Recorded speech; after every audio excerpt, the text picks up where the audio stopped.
So hopefully you should all now be able to see the first slide. Great. So yeah, big welcome to everybody. So welcome to our Temperate Rainforest Futures conference. So this is thinking globally, acting locally, temperate rainforests and how we best research and conserve this really important globally distributed habitat. So I want to say firstly, a big thanks to the team at the Sustainable Earth Institute for their support, but also for the wider University of Plymouth as well for helping host today's webinar. So in terms of the team today, and a welcome to everybody attendance today. This is our team, our Temperate Rainforest Futures team. So a warm welcome from all of us. In terms of who's hosting today, it will be myself, Dr. Thomas Murphy. So I'm a lecturer in environmental sciences at University of Plymouth. My colleague, Dr. James Buckley, who is a lecturer in ecology at the School of Biology and Marine Sciences, also at the University of Plymouth, and Mrs. Shauna Cruz-Guff, who's our Senior Communications and Marketing and Events Administrator of the Sustainable Earth Institute, has helped bring today's conference together, alongside Alistair Watts, who's Senior Technical Events and Support Coordinator, who's helping us with all the technology behind the scenes, but also Katie Rhodes, who's Senior Events and Support Coordinator. So a big thanks for them for making today possible. So that's our team for today.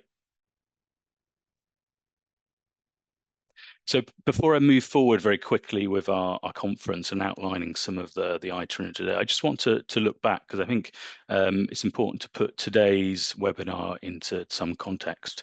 So back in September, we held an in-person conference. So this was what we think is Britain's first ever research conference, specifically looking at temperate rainforests research.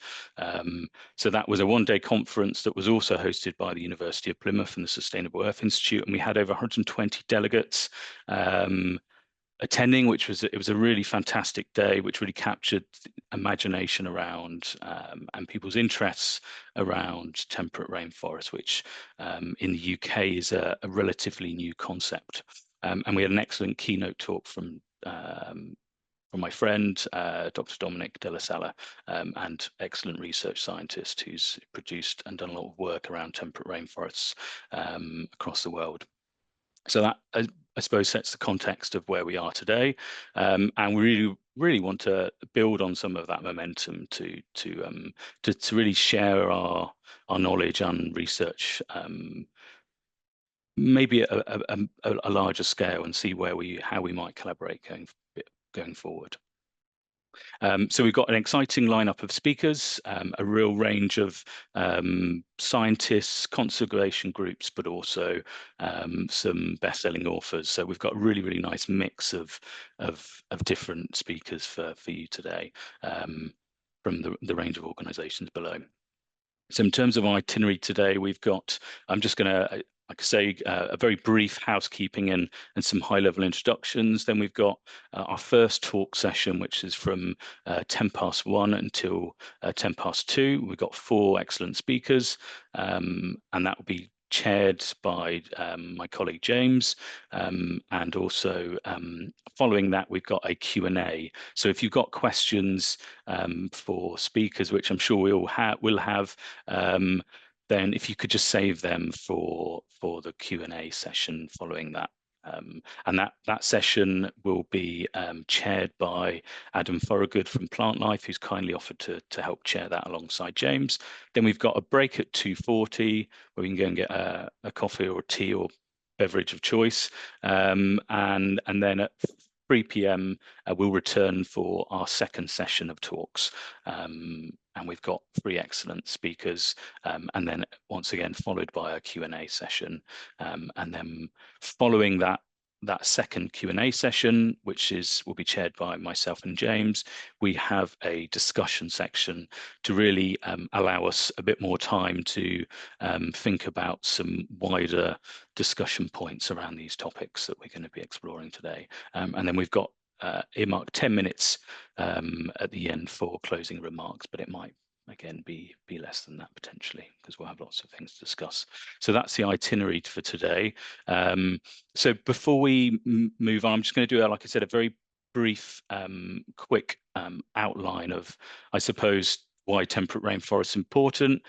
Many of you will be well aware, but some of you might not be, in terms of the what temperate rainforests are. So I'll do a bit of a setup. So obviously temperate rainforests are very, very rare ecosystems. So in terms of their coverage, we're looking at around 1% of the global land area is the latest estimate. And they're typically found between 40 and 60 degrees north and south of the equator.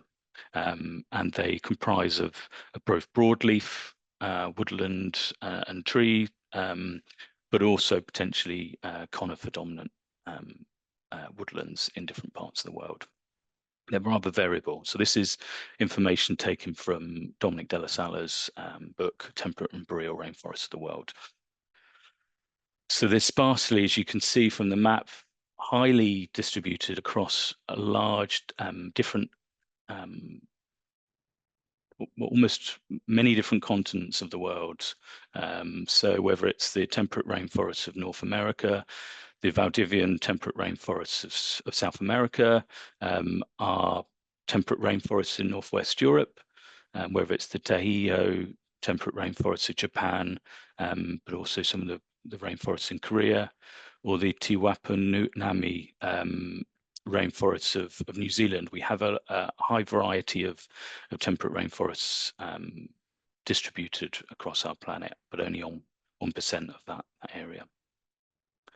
And they're really, really variable habitats and ecosystems. So, they're some of the tallest, but also some of the shortest forests on Earth. So if we think about the Northwest Pacific specifically, we have the coastal redwood rainforests, which are very, we see some of the tallest trees on our planet here,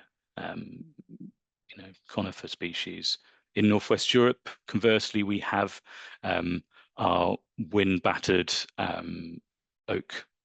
Atlantic oak woodland, this is a picture from local to us on Dartmoor, where we have many of our rainforests are only meters high.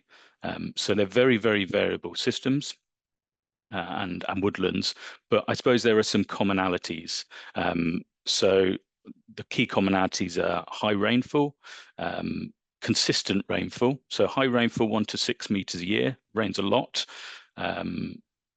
That rainfall is spread throughout the year. So we see up to 90% of the annual precipitation in the driest quarter. We have a low fluctuation in temperature. So we see mean annual temperatures between 6 and 11 degrees Celsius. And this ultimately provides perfect conditions for epiphytic plants, epiphytic life. So particularly we see a rich abundance and richness and rarity of some key lichen, bryophyte, and fern species, which make use of those unique conditions. And that obviously supports some really important and endemic biodiversity, whether that's the largest land slug, so our grey ash slug that we have in Northwest Europe, or that's some rather rare Roosevelt elk in the Northwest Pacific, and more. So that biodiversity is really sustained from that epiphytic richness that we see, and the conditions that are unique to these temperate rainforest habitats. So why temperate rainforests are important? They're important because they're globally rare habitats. As we've just talked about, they're biodiversity hotspots. They're really key areas for carbon storage and sequestration, whether it's the trees or the soils.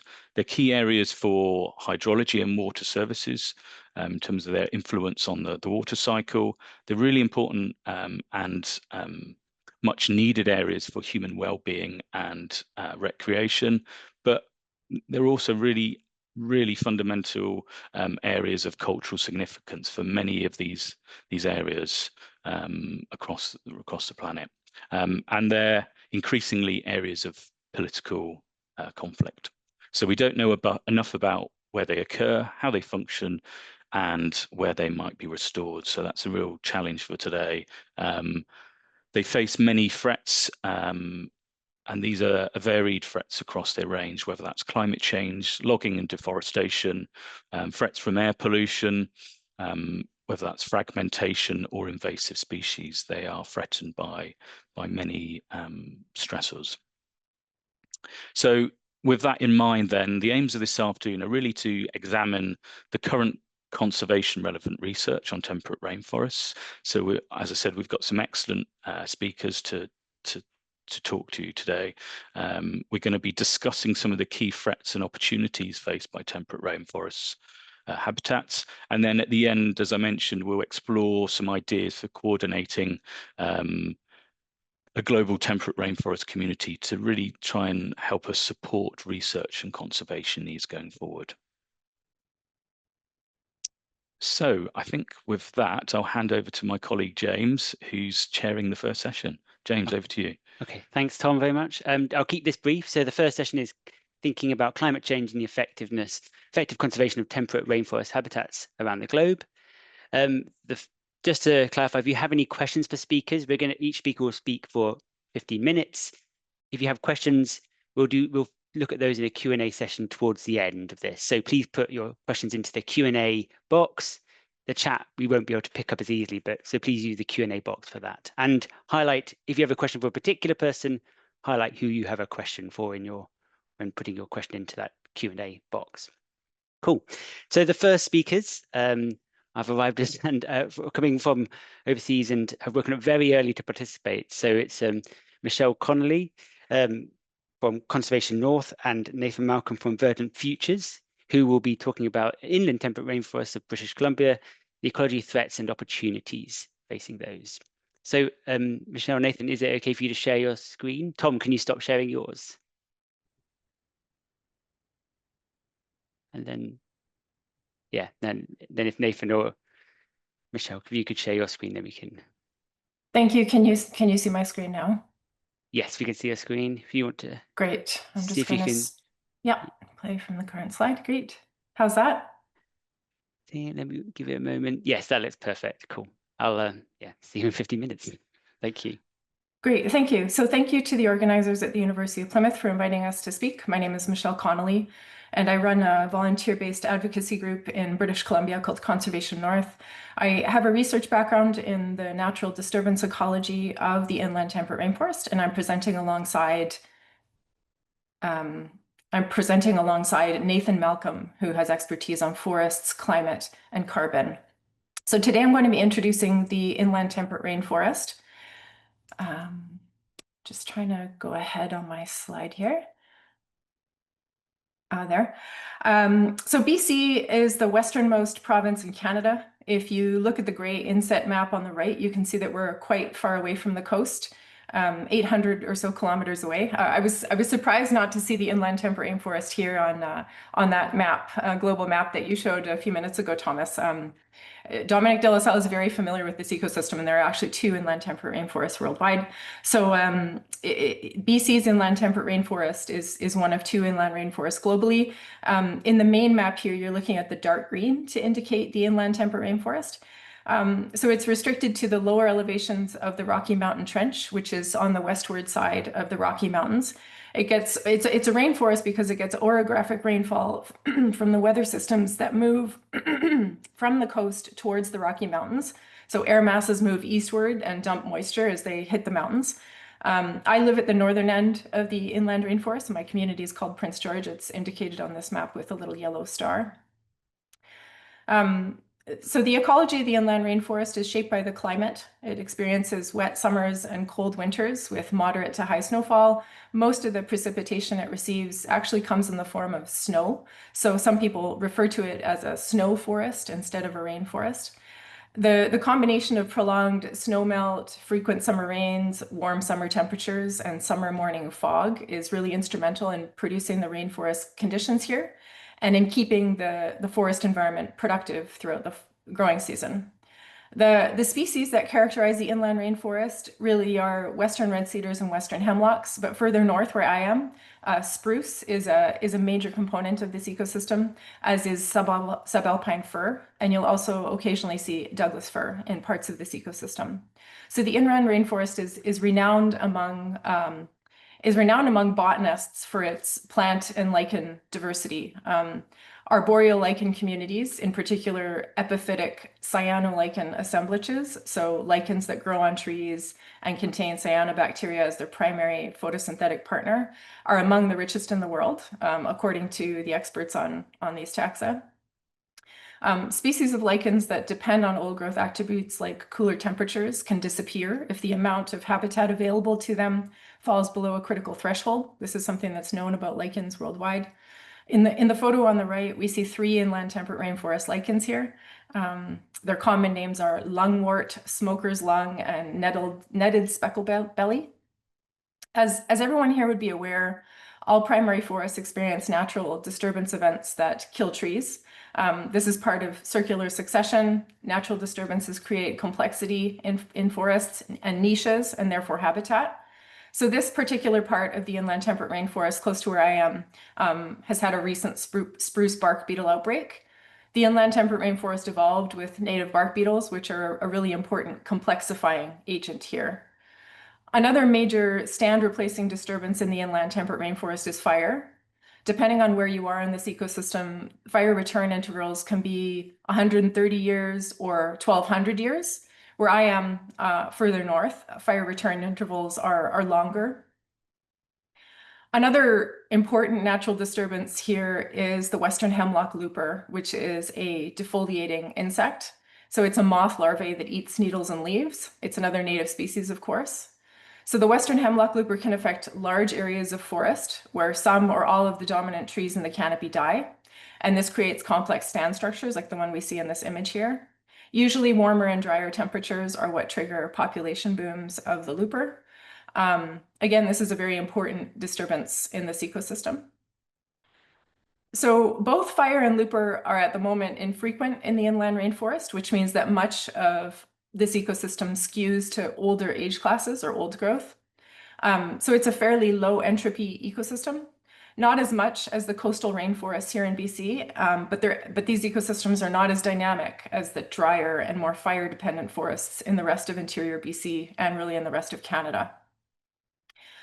We know that this is changing. I'm going to go back. We know that this is changing. Fires are getting more frequent, severe, and widespread. Looper outbreaks will likely be responding similarly to climatic changes. My perspective on this is that because neither of these are actually novel disturbances in this ecosystem, it will continue to go through circular succession as it's done for millennia, provided that we leave remains of it alone. Plant communities that we see now may disassemble and reassemble, provided that we give this ecosystem the space and reverence to persist, which is a quote that came from Malcolm, just to embarrass Malcolm for a second here. Dr. Diana Six is a US-based forest entomologist, and her view is that insect disturbances, for example, are important natural selection events that are beneficial for forest resilience over the long term, for the simple reason that survivors are genetically unique and their offspring are destined to become more common with time. So I think this provides some hope in a changing climate that some of these ecosystems will persist in their own configuration. So a flagship species of the inland temperate rainforest is the mountain caribou, which is a species that eats arboreal lichens that grow in old growth forests. Mountain caribou are an endangered species in BC now. I want to mention also that by some miracle in BC, we still have all our pre-contact, pre-colonization, large-bodied mammals, all of which occupy the inland temperate rainforest. So wolverine, grizzly bear, black bear, wolf, cougar, lynx, moose, caribou, and other ungulates. If we just touch on some of the most recent research from this ecosystem, we did a study together with Dominic de la Sala where we estimated carbon stocks in the inland rainforest. And what we found was that mean total biomass carbon density measured in field plots was about 180 megagrams per hectare with a maximum of 1,275, which is on par with some of the world's most carbon-dense temperate forests. Half of that carbon is in live biomass pools, with the rest in dead biomass and soil organic carbon pools. This probably wouldn't surprise anyone on this call. And obviously, we need to be protecting carbon-dense old-growth forests at this point in time. In 2021, we evaluated the inland rainforest against the IUCN Red Listed Ecosystems criteria. So using criteria like geographic distribution, environmental degradation, and the likelihood of ecosystem collapse. And it was one of the first papers to apply a risk analysis using IUCN criteria. We looked at cumulative logging in this ecosystem. Like everywhere else in BC, these forests are logged and then administratively converted to short rotation plantations. So we've lost a lot of intactness through fragmentation. We found that clear-cut logging has actually reduced the extent of primary forest in this ecosystem by about 40%. Decadal logging rates doubled from the 1970s to the 2000s, and they haven't slowed down. So this ecosystem is also very fragmented. We haven't published this yet, but a few years ago, we found some marine-derived nitrogen in riparian plants in the Upper Fraser River, in which Chinook salmon return to spawn. This is one of the longest salmonid migrations in the world. The mechanism for this happening is that bears feeding on salmon drag their carcasses into the forest, and the marine-derived nitrogen ends up in the plant tissues. So in a sense, the forest eats salmon. And this work has been published in the coastal coastal temperate rainforest of BC, but not here. So being a highly productive forested ecosystem, it has a history of industrial logging going back about 100 years, dimensional lumber, pulp, pellets, and the latest threat is so-called sustainable jet fuel, so-called renewable fuel.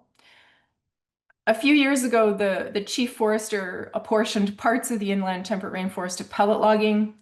You may remember that in 2022, BBC Panorama exposed that Drax was sourcing raw material from primary forests in BC. Well, some of this material was actually coming from the inland rainforest. I'm not going to dwell on this, but Drax's messaging and the messaging of other players in the forest industry is that these forests are waste, residuals, pick your euphemism. So this is another image of a Western hemlock looper outbreak in the inland rainforest. Because of the mentality of forest management and the structures in place, a lot of people treat naturally disturbed forests as waste, low quality, damaged. And this in turn lends a sort of justification towards exploiting them. And Drax took advantage of that. When you hear delegations from BC going to other parts of the world talking about how sustainable our forest management is, you'll see in a minute what that might look like. I've got a photo of a clear cut. Interior BC hasn't yet transitioned to plantation-based logging, to secondary forest logging. Primary forests across all ecosystems are being industrially logged to this day. The so-called best solutions promoted by forestry research establishments, professional forestry bodies, industry, academia, even some environmental non-governmental organizations, is some form of partial harvesting, or what some people call ecosystem-based management, which is just a type of partial harvesting. Our position as a group is that we oppose all forms of industrial logging in primary forest, even if it's so-called better logging. Nathan, I will pass it to you, and you can just tell me when to switch your slides ahead.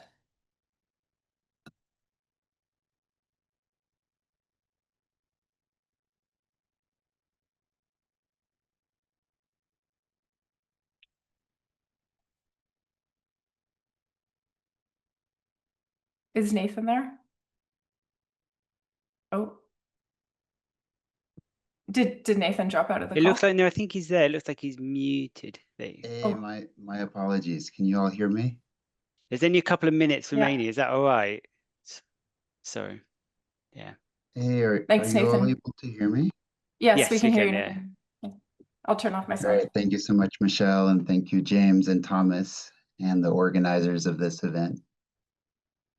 So my background is the temperate rainforests of coastal Washington state, and I had the opportunity to do my graduate research in the inland temperate rainforest. So my research started as a question, how did these magnificent ecosystems that look so similar to the ones that I was familiar with on the coast respond to recent climate change? So prior to beginning my research, we had what was called the Pacific Northwest Heat Dome, in which some areas of BC and a lot of areas in the Northwest saw record temperatures, some exceeding 40 degrees Celsius. So I was curious about how these forests were responding to recent drought. These forests are millennial aged forests, some of which germinated. Some of these trees germinated in the medieval warm period. And they've seen climate changes from the medieval warm period all the way through the Little Ice Age. And then they're responding to these contemporary droughts, which are, of course, kind of anomalous for at least our instrumental record and in a lot of our climate reconstructions. So as Michelle mentioned, these are also very important. Can we actually head back to the next slide, or the previous slide, please? These forests are also amongst the most productive carbon in the world. So you can see this slide here where we see forests making up 40% of the carbon sink. And these forests in the BC interior rainforests are certainly an important portion of that 40%. Nathan, we're at about 15 minutes or so. How much longer do you need? Okay, yeah, we can expedite the slides, but probably right around 5 minutes. Okay, yeah, we'll eat a little bit into the Q&A, but yeah, okay, thank you. All right. Yep, so my research was combining both standard forest inventory, looking at the carbon storage in these forests, and then also dendroclimatology, again, answering the question about how these forests are responding to recent climate change, and then in turn, how that impacts the ability of these forests to store and sequester carbon and adapt to future climate change. Next slide. So I used a variety of modeling approaches for my research. This type of approach is a machine learning based model, coincidentally also called random forest. So I took tree ring series, so I was collecting cores from these magnificent trees across elevation gradients. And then I was looking at what were the most important climate drivers of tree growth in these forests. And as Michelle alluded, that these forests are very much, they're rainforests, but they're also snow forests. So a large percentage of the precipitation in these areas does actually fall as snow in the winter, and that drives the hydrology and also tree growth into the summer. And I found that in addition to standard variables that you would expect, growing season temperature, growing season precipitation, that snow actually in these models came up as really important drivers of productivity in these stands. The next slide, please. So yeah, my numbers were right in line with a previous study that Michelle and Dominique de la Sala participated in just a few years prior, finding that these forests were in fact some of the most productive in the world. So in line with the coastal Pacific Northwest all the way up to Alaska, and just behind some of the other rare, very carbon dense ecosystems in the world. So I did some modeling and analysis to look at how carbon storage in these forests have varied throughout the year's high and low growth periods. And I actually found just a high degree of plasticity in terms of how much carbon these forests could store. And I also found resiliency in terms of recovery from disturbance events, such as the hemlock looper that Michelle had mentioned, and then also a fair amount of resiliency against recent droughts. So our drought period in the Northwest was roughly 2013 to 2021. And of course, that's expected to be intensifying and ongoing as we venture into this next century. So next slide, please. So given the tremendous carbon storage potential of these forests and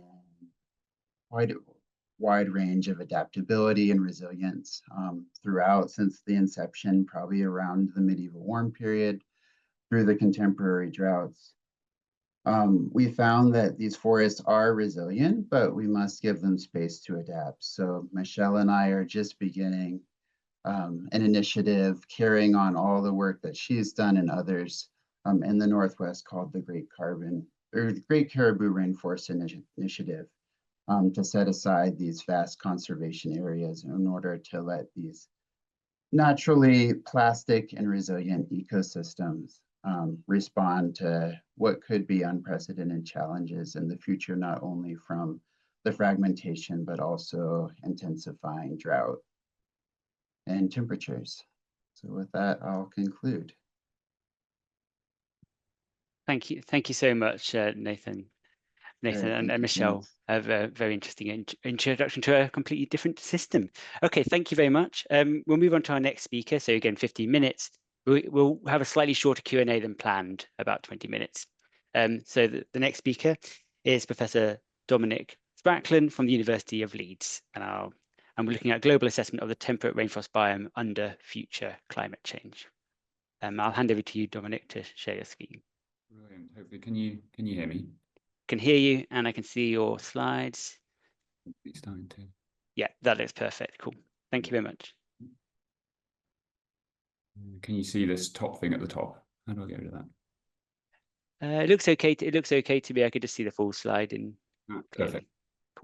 Okay. Well, yeah. Thank you very much for the invitation. I'd like to thank my co-authors, particularly Ben Silver, who did a lot of this work, and also Dominic de la Sala. It's a pity that he wasn't able to join us today. He would have done a much better job of presenting this work than I will, but I'll do my best. So I want to show some work that we did last year, which was really trying to look to give a global assessment of the potential impact of future climate change on the temperate rainforest biome. The work we did was funded by a range of people that you see here on the bottom. And because we're looking at things from a global perspective, we had to keep things relatively simple. And so what we did was use the historical temperate rainforest biome from Dominic de la Sala's work in 2011 that we've seen a few times today already. And then we looked at historical climate data across that biome to be able to look at the climate variability across the different temperate rainforest biomes of the world. And that gave us this historical climate of the temperate rainforest biome that those ecosystems have evolved within. And then we use future climate scenarios for the present day out to 2100 to look at how the climate is projected to change over the next century, to look at how that temperate rainforest biome might contract into the future. And so this work was published in a paper late last year and is available if anyone is interested and wants to read more about it. So this is a map that we've already seen. It shows the sort of the 6 main regions of temperate rainforest around the world. And the light green colouring is showing the temperate rainforest biome within those different regions. And anyone obviously that's really interested in a particular region can probably look quite closely at this map and see that there are going to be some inconsistencies compared to what they might see on the ground, and that's always going to be an issue with these sort of global assessments. But they kind of broadly reproduce the kind of distribution of temperate rainforest across these regions, and as we've already heard, show this very rare and unique biome only covers about 0.5 to 1% of the world's land surface. So then we took these 6 biomes and then looked at the historical climate variability across those biomes, and that's what's shown in this plot here. So we've got the 6 different biomes shown in order, and then 3 key climate variables that are really critical to temperate rainforest survival. So the warmest quarter temperature, annual precipitation, and precipitation in the driest and warmest quarter. And then we use that to look at that climate variability, and that's what's shown by these bars, is showing the variability across that region and across years. And so, for example, for the warmest quarter temperature, you can see that the temperate rainforest in Europe is typically quite a lot cooler than the temperate rainforest in Japan and Korea, for instance. Next, we looked at how the climate has changed in the last few decades across these different regions. And so what this is showing is sort of observed climate data from 1970 to 2020, and how that's changed across these different regions for these 3 key climate variables. And what this is shown as is a Z-score, and what that really means is how much that variable has changed in comparison to the natural variability of the system. So a Z-score of 1 means that the sort of mean change is at least 1 standard deviation different over that time period. So it's a kind of a nice way of sort of showing how the climate is changing compared to the variability of the system. And so sort of what you can see here is that, you know, there's kind of various things happening in precipitation, but maybe no real strong trends that jump out, but very, you know, consistent and strong warming across all of those temperate rainforest biomes over these last few decades, with a warming of between 0.1 and 0.4 degrees centigrade per decade over that period.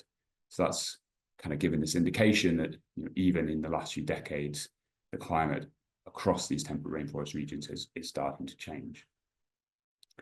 We then looked forward into the future to look at climate projections and how projected climate might change, and then use that to look at how the temperate rainforest biome, the area of that temperate rainforest biome, might change into the future. And that's what's shown on this plot here. This is showing the global temperate rainforest biome and how that might change over time into the future. And so you can see in all of the different climate scenarios that we looked at here, the area of temperate rainforest biome is reduced over time, but we get very different answers depending on what future scenario we look at. So the top yellow line here is a scenario where we very rapidly reduce our greenhouse gas emissions over the next few decades. And we can see in that future, we experience about a 10% reduction in the temperate rainforest biome by 2100. In contrast, the purple line is where we do very little to control fossil fuel emissions over the next few decades. And there we see almost a 70% reduction in temperate rainforest biome. So obviously following that future would mean most of the temperate rainforest biome is lost by the end of the century. And so I think that the take-home message from this clearly is that the future of the climate in the temperate rainforest biome really depends on us and what future greenhouse gas scenario we follow, and showing that, you know, net zero, this real rapid and urgent reduction in greenhouse gas emissions, is really essential to temperate rainforest survival. We also looked at how that change in temperate rainforest biome varied across the different regions.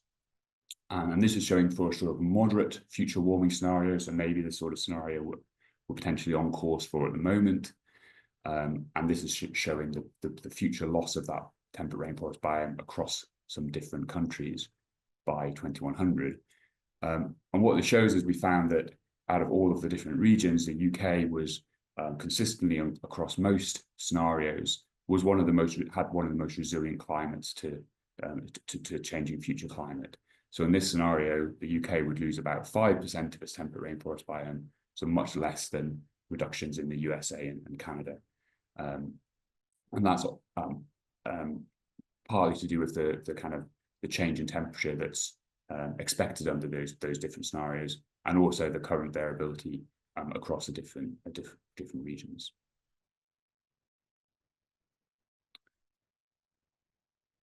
We also looked at using remote sense data, so satellite data, to look at existing forest cover across the different temperate rainforest regions across the world. And so that's what this map shows here. The light green area is the sort of potential area temperate rainforest biome. And then the darker green colours are where there is actually forests or woodlands occurring within that temperate rainforest biome. So you can see in some regions like the Pacific Northwest, most of the potential for temperate rainforest is covered by forest, whereas in Europe, particularly in UK and Ireland, there's a lot of light green, so a lot of potential temperate rainforest biome, but actually most of that area isn't covered by woodlands. And that is obviously would be, you know, quite obvious to most people that come from the UK. And that's kind of shown in a different way here. So this shows for different countries. The white bar shows the area of temperate rainforest biomes. That's the area that has the climate that could support temperate rainforests. And then the coloured bar shows the area that's covered by forests within those different biomes. And so instantly you see in the UK, I've marked with that red arrow, that big offset between the area of temperate rainforest biome, potential biome, and the quite small area that's covered by woodlands. And that's very different to other parts of the world like Canada or the United States, where most of the potential temperate rainforest biome is covered by trees. But as we heard from Michelle just now, these areas are experiencing big losses of intact and primary forests due to logging, and you can sort of see that in these plots where there's only a smaller area of that total area of forest is now intact or primary forest. So what that allowed us to do was to look at comparing globally what's the kind of fraction of temperate rainforest biome across different nations around the world. And that's what's shown on the left. So the UK has about 7.5% of the total temperate rainforest biome, so within the top 5 countries in the world. But in terms of the potential for temperate rainforest restoration, the UK holds about 25% of the global potential for temperate rainforest restoration. And that's driven by the fact that, yeah, a large area of that UK biome is currently unwooded. But this kind of shows that the UK has this, you know, the largest potential for temperate rainforest restoration globally, the largest of any country in the world. And I think really highlights the kind of crucial role that the UK needs to play or could play in terms of temperate rainforest restoration. I just wanted to finish very, very quickly on some work that we're planning to do now. This is some work that's been funded by Aviva through their Temperate Rainforest Research Programme. And here we're wanting to look in a bit more detail at the kind of microclimate across the UK temperate rainforest biome. And we're planning to do this by taking very distributed measurements of temperature and humidity across that biome, and then trying to understand how very small changes in topography, elevation, aspect, canopy cover impact that microclimate across the biome, and to give a kind of better understanding of microclimate variability across the UK temperate rainforest. So this just shows examples of some of these monitors. You can see the sort of little white mushroom monitors here that we've installed in a temperate rainforest in North Yorkshire. And over the next few weeks, we'll be installing these at a range of temperate rainforest sites across the UK to try and give us that understanding of how that microclimate is varies. So that's my last slide, and yeah, just say thank you for listening, and yeah, happy to take any questions once we get to the questions. Thank you. Thank you very much for that, Dominic. A very, very interesting insight into the impacts of climate change there on our global temperate rainforest biome. Cool. I said, yeah, any questions, please do put them in the Q&A, and we'll come to them in the Q&A session after the speakers presented. But for now, if that's okay, we'll move on to the next speaker. So the next speaker is Katarina Cherniuk, a PhD student at the University College Cork in Ireland, and a PhD student with myself and Tom and others over there in Cork. So Kat, are you okay to share your screen and get on? She'll be telling us a bit about restoring Atlantic oak woods in Ireland and Great Britain, strategies and perceptions associated with this. So I'll let you share your screen and go from there. And yeah, thank you. Yeah, thank you, James. Yeah, so I am Katarina Cherniuk. Oh, well, sorry, 1 second.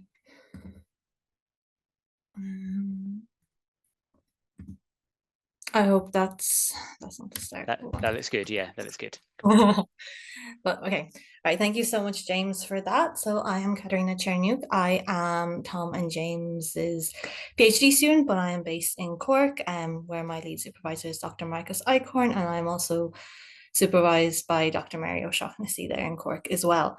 So my project is on restoring Atlantic oak forests, strategies and perceptions in Ireland and Britain. So some of you probably know, or definitely know, and some of you might not. So just to go over it, so Atlantic oak forests are a temperate rainforest habitat. They're native here to Ireland and Britain, as well as being severely threatened in these areas due to deforestation. And they do come under the EU Habitats Directive as a result as a protected habitat, a special area of conservation coded 91A0. They are very rare and found fragmented around where they are found, which is in Ireland, Britain, and a little bit off the coast of Brittany there in France. So they're pretty important to us, kind of potentially comparable to peatlands in Ireland as well. They're only found here in northwestern Europe. Another reason why they are under the Habitats Directive, as well as being quite rare on a European level, they also bryophyte and epiphyte rich, which we know is all the moss, the lichens, and everything else that grows on the trunks of the trees there. As mentioned by Tom, so as all temperate rainforests are, they have high rainfall, low seasonality, which kind of gives them their lush green appearances and allows them to look like rainforests analogous to the tropical climates. So these are just a few pictures across England, around Cornwall, and then in Killarney, in Ireland. So just showing that green lushness, the ferns, and everything else that we can expect from a rainforest. So my project is split quite nicely into the ecological side of things, and then as well as the social side, so strategies and perceptions, and they kind of intermingle as well. So for the ecological side, I have mapping. So I'm looking at secondary sources because it's just me here on a 3-year project. I have climatic envelopes for temperate rainforests, as well as recorded sites of Atlantic oak wood that have been helpfully recorded through the recording requirements required by the Habitats Directive. And we have high and low likelihood areas for temperate rainforests based on the climate envelopes accompanying our recorded sites, as well as future and potential expansion zones. So we can kind of plan for strategies for restoration in that way. Then for those sites that we do know, as they have been recorded previously as Atlantic oak wood, we can do ecological condition assessments. So I went out to a few sites in Ireland as well as around Plymouth.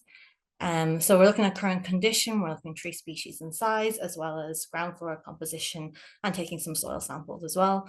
Then recording threats such as invasives and grazing such as sheep or deer, as well as looking at kind of what the fencing situations are and what's being done about that and how that's being helped across sites. So for mapping results, so this is the climate envelope for temperate rainforest. They're in red and yellow. This covers the Alabac climate envelope as described in 1991, which De La Salle is then built on.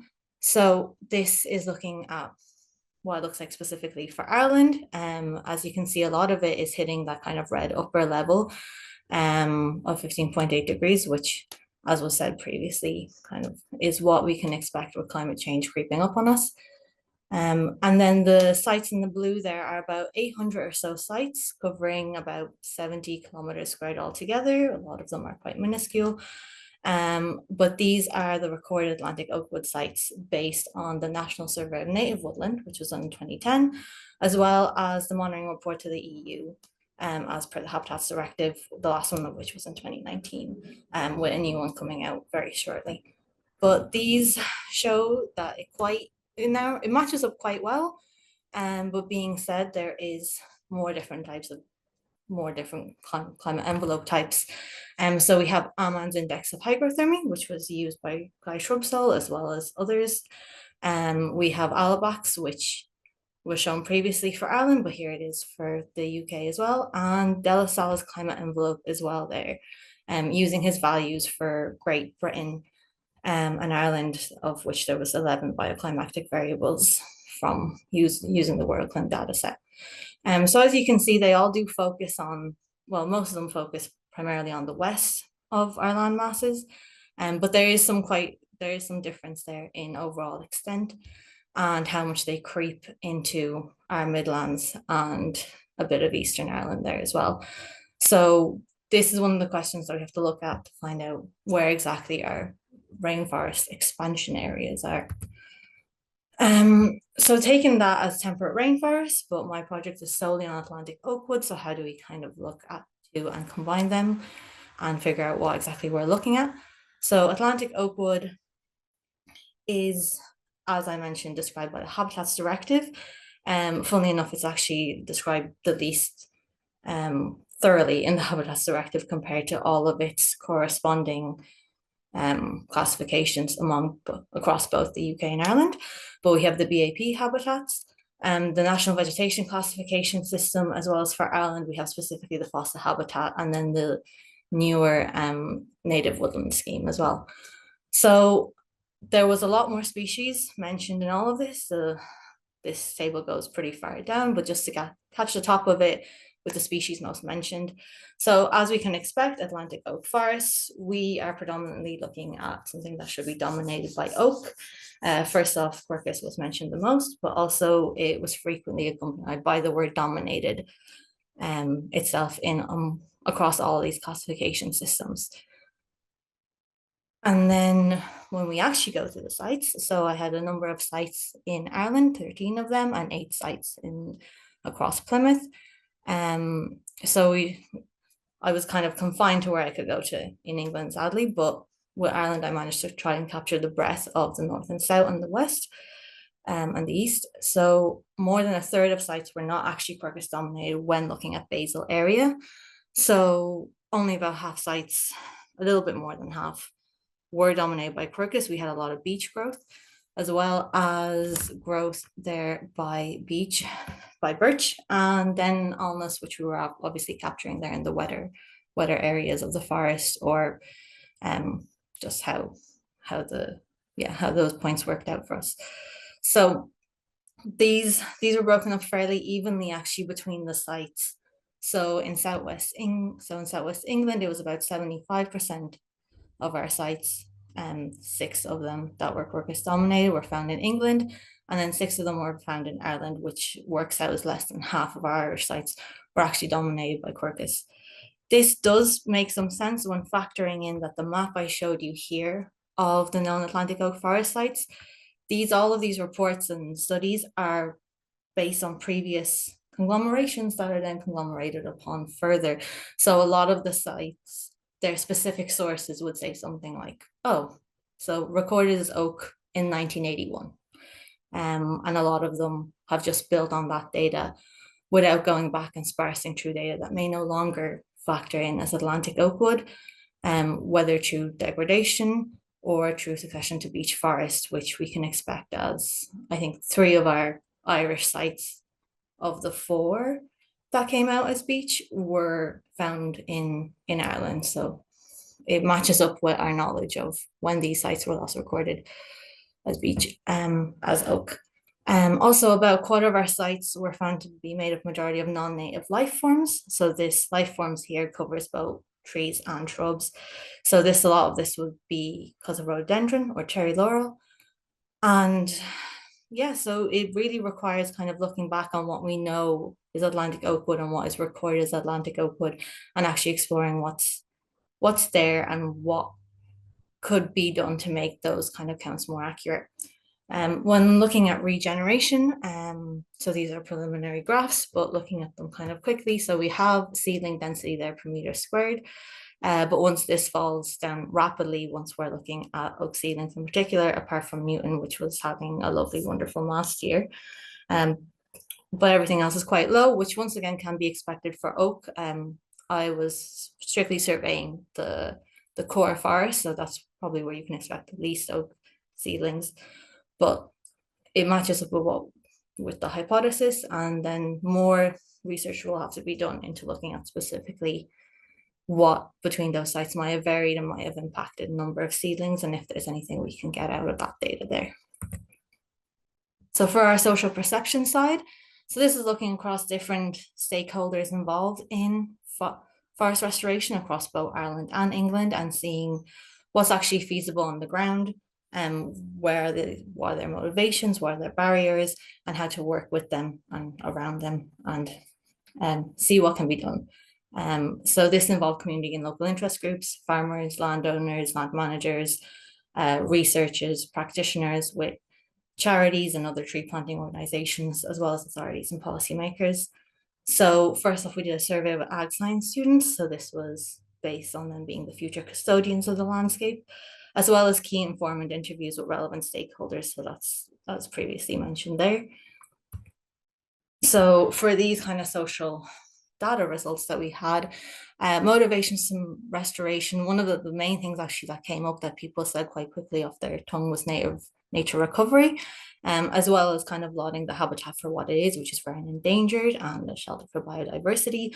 The word love actually came up, love and passion came up quite a lot, as well as charismatic landscape actually came up a good few times as well, with people kind of praising the landscape for what it is and the habitat for what it provides to the landscape. Looking at barriers, I think from being out in the forest, you would expect maybe it to be invasives or the sort of grazing, but bureaucracy was definitely the number one winner there for barriers and what people had issues with. This was both with on the financial side, but a lot with the wait times and the recording and all the applications have to be put through to engage in forest restoration. Deers, particularly in Ireland, as well as other grazers like sheep around Dartmoor. Land availability and the prices of land and land competition, which is no surprise. Culture and attitudes were a big one. And then knowledge and labor deficit came up quite a lot as well. So this was people looking for more information from on the ground, or looking for more people to work with in general as employees based in charity organizations and so on. Main takeaways were improvements to grants. So this was particularly for deer fencing, came up quite often, as there is not a grant there for that in Ireland, which was quite a gripe for a lot of people, as well as knowledge access issues, kind of what I just mentioned there, featuring networks, as well as just access to more information and knowledge and kind of in one kind of central area, as opposed to people having to look for it themselves. So the outcome of my project would be the map of distribution and climate envelopes, the ecological condition assessments, the surveys, and then the key informant interviews, and together they would come together and have a restoration management review. That would be specific to Atlantic oak forest and specific to the islands of Ireland and Britain, action and feasible, supporting sustainable development to the best of its ability, as well as addressing areas of current condition and expansion across both nations. So just to acknowledge, I want to thank everyone who let me onto their land to look at their trees, as well as my team, everyone who took part in the key informant interviews, and anyone else who contributed to my project. So thank you. So questions are all welcome, when James says it's appropriate at the Q&A, but thank you very much, and yeah, I hope everyone has a great time. Thank you so much, Kat. That was a really interesting overview of your PhD and the current status of it. If you have any questions for Kat, please do put them into the Q&A box. I see we're getting some questions there, and I'm sure more will come as the time goes on. And we'll answer those in that Q&A session after the final speaker of session 1. This is Dr. Chris Ellis from the Royal Botanic Garden of Edinburgh, who'll be telling us a little bit about lichen diversity in temperate rainforests and thinking about the impacts of climate change on that lichen diversity. I'll let you sort of set your presentation up, Chris, and I'll hand over to you, if that's okay. Okay, can you hear me okay? I can hear you fine. And I can see screen shares okay? I can see it. I think if you want to, it's still showing kind of like not in full screen mode as such at the moment. So Try this. is that different to what you see? Is that better? Yes, that's perfect. Cool. Great. I'll see you on the other side. Well, yeah, great. Yeah, it's a little while since I've used Zoom, so this was a very nerve-wracking experience. So thank you to Shona. Thank you to James and Tom for organising this. I'm going to talk about lichen diversity and temperate rainforest. And the talk structure, I'm going to think about temperate rainforest and climate change in very broad terms, and then also temperate rainforest biodiversity. And when we're thinking about that biodiversity, microclimatic modeling. So temperate rainforest and climate change in that kind of broad perspective is thinking globally, and then biodiversity and the microclimatic modeling, that is our opportunity to act locally. And there are 4 themes to the microclimatic modeling. There's the choice of predictors, there's the downscaling of those predictors to capture microhabitat variation, and then there's an example of an application in conservation, and then some wider applications. Okay, so we've already heard about this, but of course, temperate rainforests, they're globally distributed, but they're very constrained by a particular set of climatic circumstances, high and consistent moisture, generally cool summers, mild winters, and as a consequence, it's a rare ecosystem type. We did some work about 10 years ago now, where we mapped out standard definition of temperate rainforest for the UK, shown in green, and you can see that distribution down the west side of Britain, and then comparing that to some other climate indices, and particularly the measure of hygrothermy, which is effectively the degree to which the climate is influenced by the ocean, or is relatively more continental. And you can see that high hygrothermy areas in green and blue down that western side of Britain. So you can choose whichever terrifying graph showing the effects of climate change you might want to do. But here's an example. The panel at the bottom showing global surface temperature change over millions of years and hundreds of thousands of years, and then we can see the future projected rate and magnitude of climate change. And when we have an ecosystem type that's very constrained by the climate, then we would expect that future climate change to pose a risk. And we've seen that with recent studies, an increase in temperature and a decrease in precipitation that pushes the temperate rainforest outside of its current climate envelope, and a study in Scotland that looked at the effects of summer drought, so summer higher temperatures and lower precipitation on a range of sensitive ecosystem types, and recognizing the threat that poses to climate change, the threat that poses to temperate rainforest under climate change, given its dependence on high moisture. So I'm going to focus on that summer drought as we begin to explore the microclimates. So we want to know the consequences of that climate change for rainforest biodiversity, and of course the trees are essential. They make a rainforest. They're the sort of foundational components of the rainforest. But what's perhaps more important in biodiversity terms is the stuff that's growing on the trees. So the lichens and the bryophytes that are growing as epiphytes on those trees. And it's these species that are highly restricted to that temperate rainforest climate zone. And we can see that in these distribution maps here for a range of lichens, the way that they are highly constrained to that hyperoceanic temperate rainforest climate along the west side of Britain. Some of them are endemic. We don't find them anywhere else in the world. In other cases, we've got the largest populations in the UK, so we have an international responsibility for their conservation. So in developing a set of microclimatic models for these species, the first thing to think about is the predictors, and we want those to be functionally relevant. So we know that these species are poikilohydric, so they don't regulate the internal water content. When the environment is wet, the lichens are getting wet and they hydrate.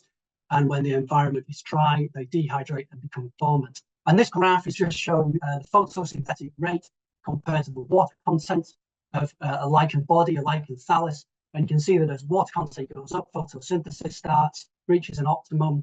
And then as the lichen gets saturated, photosynthesis declines again. So lichen physiology is very intimately linked to the hydration status and to the environment.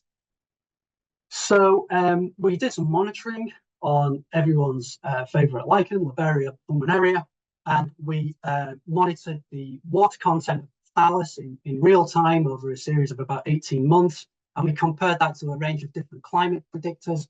And here, for a typical July day, we're seeing in the white symbols the change in vapor pressure deficit of the air, which is low at nighttime, increases during the day to a peak, and then decreases again. And then with the black symbols, we're looking at the water content of the lichen thallus. So we found a very, very close coupling between the water content and physiological activity of the lichens and the vapor pressure deficit as that changes during the day and then across different months of the year. So vapor pressure deficit, very important in controlling the water content and physiological activity of the lichens, subject also to an effect of precipitation. So we want to take those variables and we want to think about applying them at a microhabitat scale. So to do this, we set up data logging at 3 different sites, climatically different sites across the UK, 46 microhabitats at those sites that were monitored every 2 hours over a period of 18 months. And the positions of the data loggers varied with respect to topography, canopy cover, tree height aspect, and so on and so forth. And an example here of how we can build a model to predict that variability. In this case, the Glastrum Nature Reserve, a very important temperate rainforest site on the west coast of Scotland, where we can think about the macroclimatic precipitation temperature, combine that with altitudinal variation, topographic wetness, a heat load index, which is related to slope and aspect, canopy cover, and so on. We can build a predictive model, we can test that model against independent data, and then we can project that onto the nature reserve to map in very fine detail how vapor pressure deficit varies at a 5-meter grid scale in this case. And since, at least in spirit, we're in the southwest of England, down in Plymouth, an example for Horn and Wood, which has got this very complex topography. This is the footprint of Horn and Wood mapped onto a 1 kilometer grid scale map of hygrothermy, and then with the detailed vapor pressure deficit. And you can see areas at higher elevations in the summer being drier, and those river valleys in blue, which are more moist. So trying to downscale to the environment that's actually experienced by these lichens and bryophytes as epiphytes. So we can also take the distribution of these species and we can use that to map a kind of niche response, a response surface for these species with respect to precipitation and microclimatic vapor pressure deficit. And that's shown here for 3 different species that have got very different responses to moisture, as you can see from the top graphs. And that matches with what we know about the ecology of these species, how much moisture they need to optimize photosynthesis and the different forms of moisture that they use to reactivate after being dormant. So we can build models that make ecological sense. And then for conservation purposes, we were asked the question about how resilient Scotland's national nature reserves might be under climate change for this biodiversity. So to answer that question, we wanted to know how many microhabitats within a series of national nature reserves have got future microclimatic conditions that are equivalent to or better than the baseline, and to ask that question at different spatial buffers. So thinking about how the answer to that question might depend on the dispersal ability of different species. So effectively, do these microhabitats have micro-refugia under future climate change? And what's the spatial scale in reaching those micro-refugia? So we built a different niche model in this case, and this is for a set of indicators for our lowland rainforests. And these are conservation status indicators that contribute to the recognition of sites of special scientific interest. So they've got a sort of conservation purpose. And in thinking about those spatial buffers, based on what we know about how these species can disperse, at decadal timescales, we limited that to 100 meters. So again, just focusing on Glass Drum and thinking about the proportion of microhabitats at the Glass Drum National Nature Reserve that have got refugia under a 2040s climate change scenario, we can see that about 30% of those microhabitats have got refugia at a 10-meter distance. And then as we increase the dispersibility or the spatial buffer, we can see that that goes up to about 80% of microhabitats. But then when we ask the same question under more severe climate change scenarios, we can see that that resilience drops. So for 5 different national nature reserves across Scotland, about 10 to 30% of microhabitats, based on this analysis, have got refugia within 100 meters for the 2080s. Arguably, 100 meters is quite optimistic. Lichen dispersal can be as slow as 5 meters for every 40 years for some species that have been monitored over that time period. And then just to point out that the same modeling, this kind of microclimatic modeling, it can be used to optimize habitat management, thinking about how we might change stand structures to increase the number of micro refugia, or for spatial planning of reforestation as well. So where might we distribute future woodlands in the landscape, again to provide micro refugia under climate change. So yeah, just some thank yous for organisations and folk that facilitated the work, and I'll leave it there. Thank you. Many thanks, Chris. Very interesting overview there of the impacts of the microclimatic impacts of climate change on those species. Cool. So I think if the 4 speakers from this session, so thanks to all the 4 speakers for their talks. If you want to put your videos on, we're going to have a sort of a host for this Q&A, Adam Thorogood from Plant Life. I'll let him introduce himself in a second. Hi there, Adam. Again, if you have specific questions, you can either we'll keep an eye on the chat, and I'll keep an eye on the chat, keep an eye on the Q&A. So I'll be there in the background helping Adam navigate and find the questions. So please do keep adding questions as they might come to you. And for the speakers, if you do want to interject and offer some comments on a question that you from someone else directed at someone else that you think you have something interesting to say on, please do. It's kind of the purpose of this thing. But Adam, yeah, do you want to sort of take over the primary hosting of this a little bit? Yeah, gladly. Okay. Cool. I'm trying to switch my video on, but it's disabled at the moment, so I am trying. That was amazing. Thanks everyone. So much in there, and it's really hard to know what questions to focus on. But we've had a few in the chat and a few in the Q&A. So I'm just going to start off with a question to Michelle. How do we encourage the wider sector to understand the importance of disturbance dynamics and their value? I was just struck in your talk about the visual impact of some of the disturbance dynamics and how that might not correspond to what people expect a forest or a woodland to be. Sure. Thank you so much for the question. Yeah, natural disturbance dynamics is my passion. I studied what happened after Western hemlock looper outbreaks in the inland temperate rainforest. Right now, my group is pursuing this through art. So we brought some artists into various naturally disturbed forest types, not just the inland temperate rainforest, but also other ecosystems in the region. And that's how we're trying to communicate to the general public that natural forests go through events that kill trees, sometimes on a vast scale, and that it's okay for them to do that. There's a lot of inertia behind sort of the forestry education system in BC, which always teaches people that basically death in forests is bad. It's the opposite of an ecological education. And that's the dominant messaging around forests, unfortunately, in BC. So we have a big job ahead of us in terms of educating the general public about why insect outbreaks, fire, wind, disease, pathogens are actually really important natural elements in all natural forest ecosystems. Yeah, thank you. Great. Oh, thanks. That's a great answer. And it would be really interesting to see some of your artistic approaches to that education.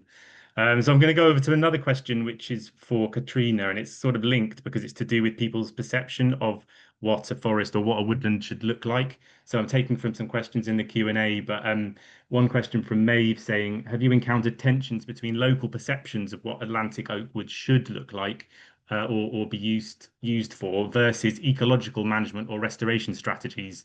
Do you have any advice for navigating? If yes. Yeah, thanks for the question, Maeve. So there's a lot of discourse exactly on what Atlantic oak bones look like. I'm talking to people who would be like, oh, you went down to Clara Vale. Well, that's definitely not a temperate rainforest. And I'd be like, and they look at me expectantly, and I don't know what to say because I haven't been down there yet, and also we could be talking about completely different things. But I think there is a lot of difference even among practitioners, which is something that I'm hoping that my paper will, or my thesis and the recommendations that come out of that kind of can bridge that gap a little between all parties, as well as your lay person who just wants to walk. I mean, the typical things come up that I'm sure we're all aware of, like they hate scrub, they want to be able to walk, they want paths, they might want signs. I actually think when it comes down to it, maybe it's the kind of cliche answer, but I feel like it's the answer that keeps coming up again and again, which is just education and spreading kind of awareness. I know we had a pollination national kind of plan in Ireland that ended up doing not mowing certain areas around estates and in urban areas, and they just put up signs and it worked great. I know on site in UCC or UCD in Dublin, they put up signs about what they're planning, about why this log was left here as a deadwood piece for the forest and so on, or why there's so much ivy, and ivy is not necessarily bad, it's not going to strangle the tree straight away. So it does come down a lot to education and spreading that awareness, but it is on the rise itself as well.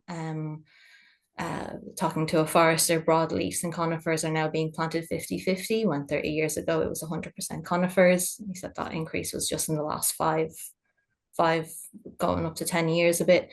So it's a rapid increase, and I think we can really capitalize on that. Okay, great. Thanks for that answer, Katrina. I did notice from your research that when you showed the motivators to restoration, resilience and the kind of the action of the habitat as a carbon store wasn't in there. So that maybe highlights the need for education about the importance of the habitat for these key ecosystem functions. Yeah, carbon storage did come up, but not a lot across all parties. I think it was mentioned by maybe across the 20 or so stakeholders that I have. It was maybe mentioned once or twice. I honestly think it could have even just been mentioned once. I think that's also something about the kind of the habitat that it's there, the kind of charismatic and love interest came first. But yeah, there's room for education all around for sure. Great, thanks for that answer. We're just going to take another question from the Q&A from Jess Duffy from More Trees. This is to Chris. Chris, you've previously talked about riparian woodlands being crucial micro-refugia from macroclimatic changes. Do you have any recommendations for the size or width of these to make them effective? That's a question to Chris. So yeah, that's right. And that was in the context of summer drought. So thinking about future summer dryness and how much woodland it would be necessary to regenerate or plant to offset that droughting effect. And as the study suggested, that as you planted closer to riparian zones, you need less woodland to sort of sustain those microclimates and the abundance of species than if you start to plant more widely across the landscape. So, in very general terms, that sounds sensible. But in terms of specifics, though, I mean, there's still a lot to unpack with that. So, like, how close, how much woodland? But then you've also got to think that some of that work assumes a stationarity in the water flows, in the river levels, and the amount that they're contributing to the local atmospheric moisture. And of course, that's going to change too. So I think that the very detailed answer to a question like that requires collaboration between people who know about lichen biology, maybe, people who know about modeling climates and microclimates, and hydrogeologists. So when we really nail when we want to nail that kind of detail, it's going to take a partnership between lots of different kinds of people to get to to get closer to those very specific answers. Great, thanks, Chris. Yeah, some keywords there: collaboration, partnership across scientific specialisms really needed here in these complex habitats. So I'm just going to go to another question. This one from Nathan, asking. I'm going to pose this to Dom. Thank you for your talk and hard work. I'm curious if you could comment further on the balance between range expansion and range contraction as growing environments shift under future climate change scenarios. Back to Dom. Yeah, good question. So we didn't specifically look at that balance, in the sense that in terms of range expansion, that could take many decades to centuries for new temperate rainforest to establish in brand new areas of where that climate biome might be applicable. But that loss of biome through rapid climate change over the next few decades is happening much more quickly than that can happen. So we didn't, because we didn't have that sort of temporal dynamic in there, we weren't able really to look at that balance.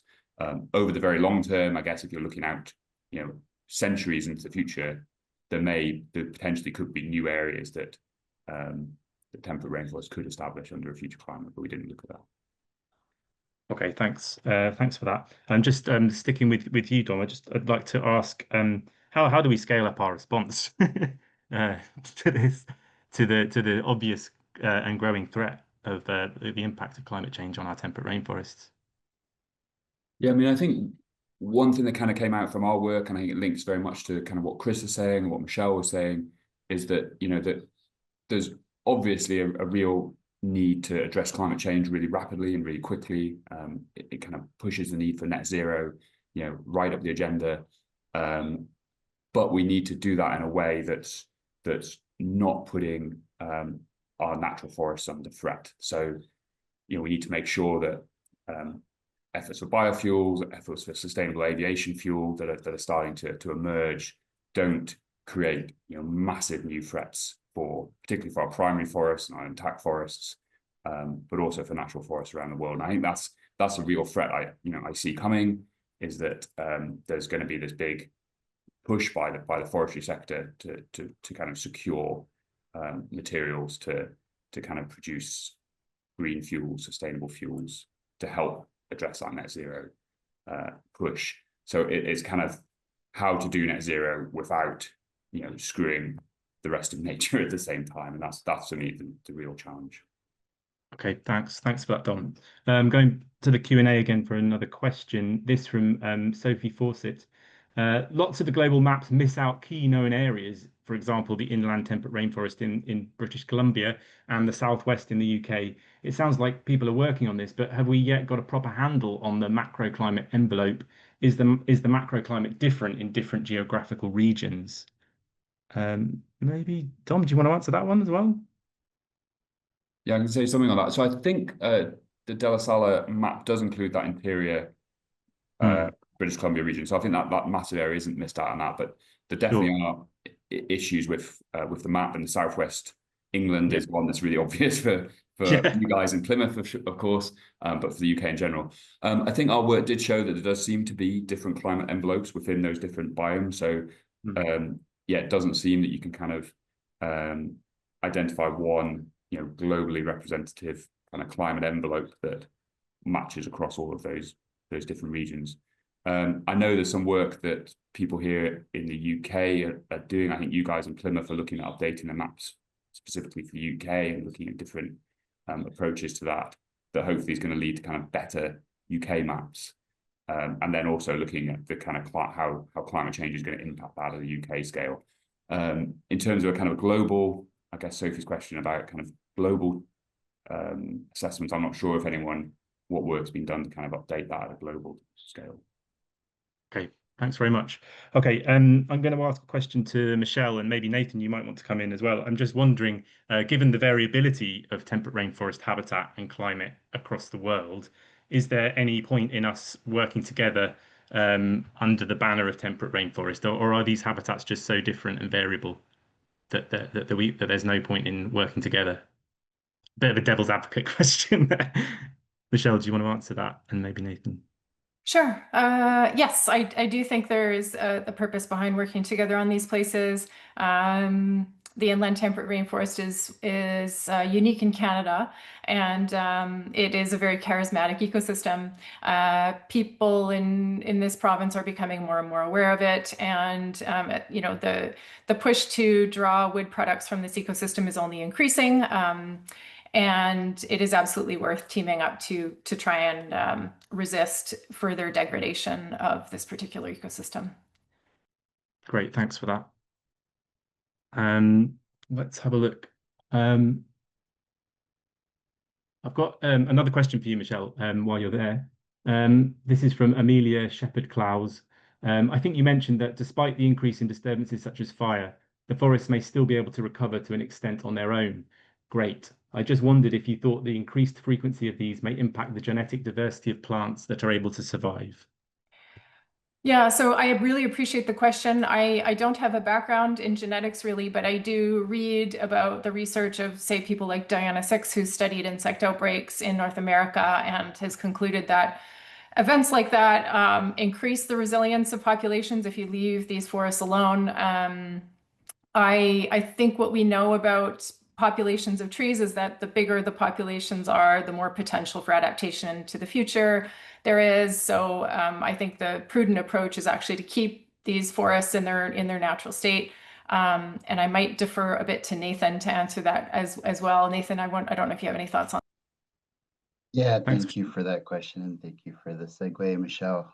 So my research, I was actually using tree chronologies to track changes in growth and productivity through time. And time again throughout my record, we saw that with every disturbance, hemlock looper, we saw a decrease, but then we also saw, 120+% increase in productivity after those periods. So that kind of highlights the plasticity and the resilience of these ecosystems to disturbance. And, these disturbance in effect create a pulse in which complexity in the forest ecosystem and even what my research showed, increases in growth and productivity can follow.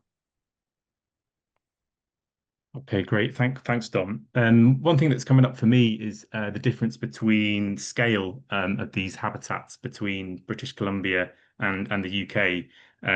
It seems as though, in British Columbia you still have scale which delivers a kind of functional intactness or sort of ecological integrity to the habitat. And in the UK, the problem is that we've got a really fragmented woodland habitat network with very small sites. So it's interesting hearing about the recovery from disturbance events in British Columbia at such a different scale, and the relating that to the UK. Yeah, and one thing that came up for me was that actually in British Columbia, you really want to kind of leave these ecosystems to recover from these events on their own. Whereas in the UK, we really need to act to try and increase the resilience in these small fragmented woodlands. I just wonder whether maybe Katrina, could you speak to that a little bit, like the difference in approach to creating resilience when we have such a small fragmented woodland network?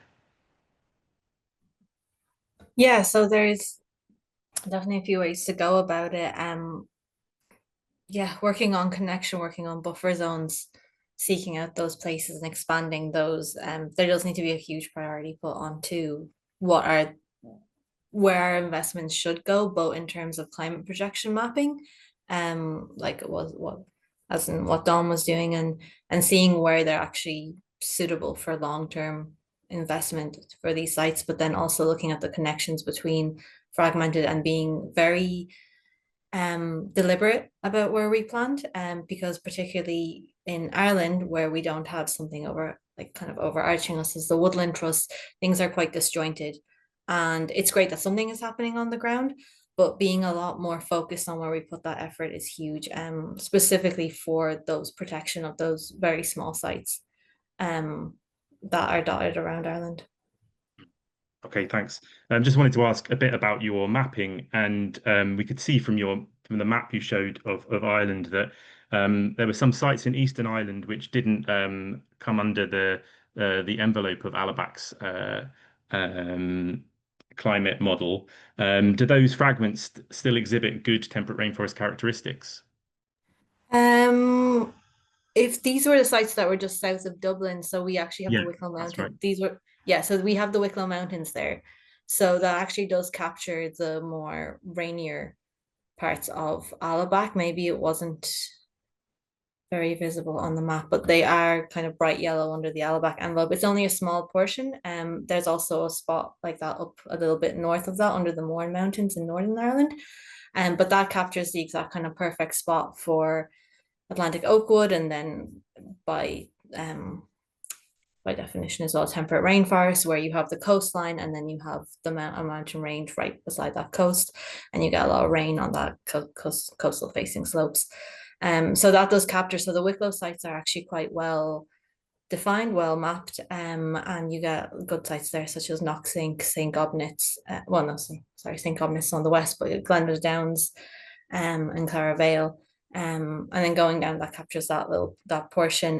It's the Midlands that I would be very interested in capturing. There's not a lot, there's maybe like a handful of sites there, as well as looking at that in detail over in the UK and seeing how far into the Midlands you can go in terms of good temperate rainforest, and maybe that would help inform the climate envelope maps that we've talked about as well.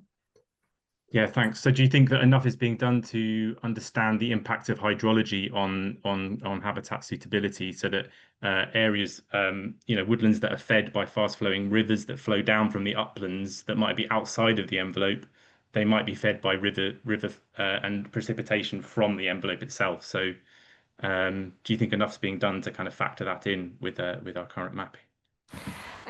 Well, I guess when it comes to temperate rainforests, there's still so much to learn, and everyone's doing things, but yeah, you can always go deeper. And microclimate regulation, like what Chris was doing with lichens, would be huge for temperate rainforests.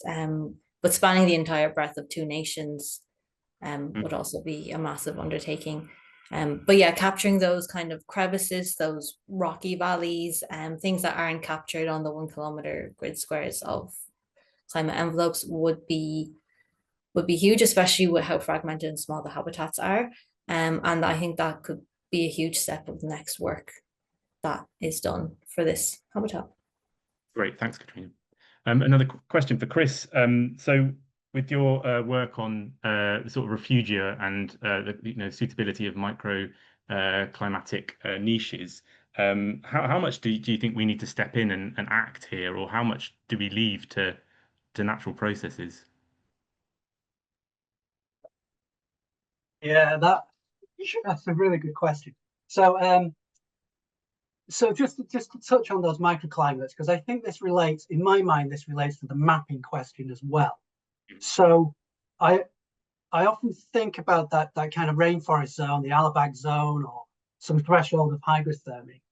It's almost like a probability, I think. So if you've got a very, very high, if you're in that zone or you've got really high hygrothermy, the probability of finding conditions that characterize a temperate rainforest are very, very high, across all sorts of different topographic features and woodland structures and stuff like that.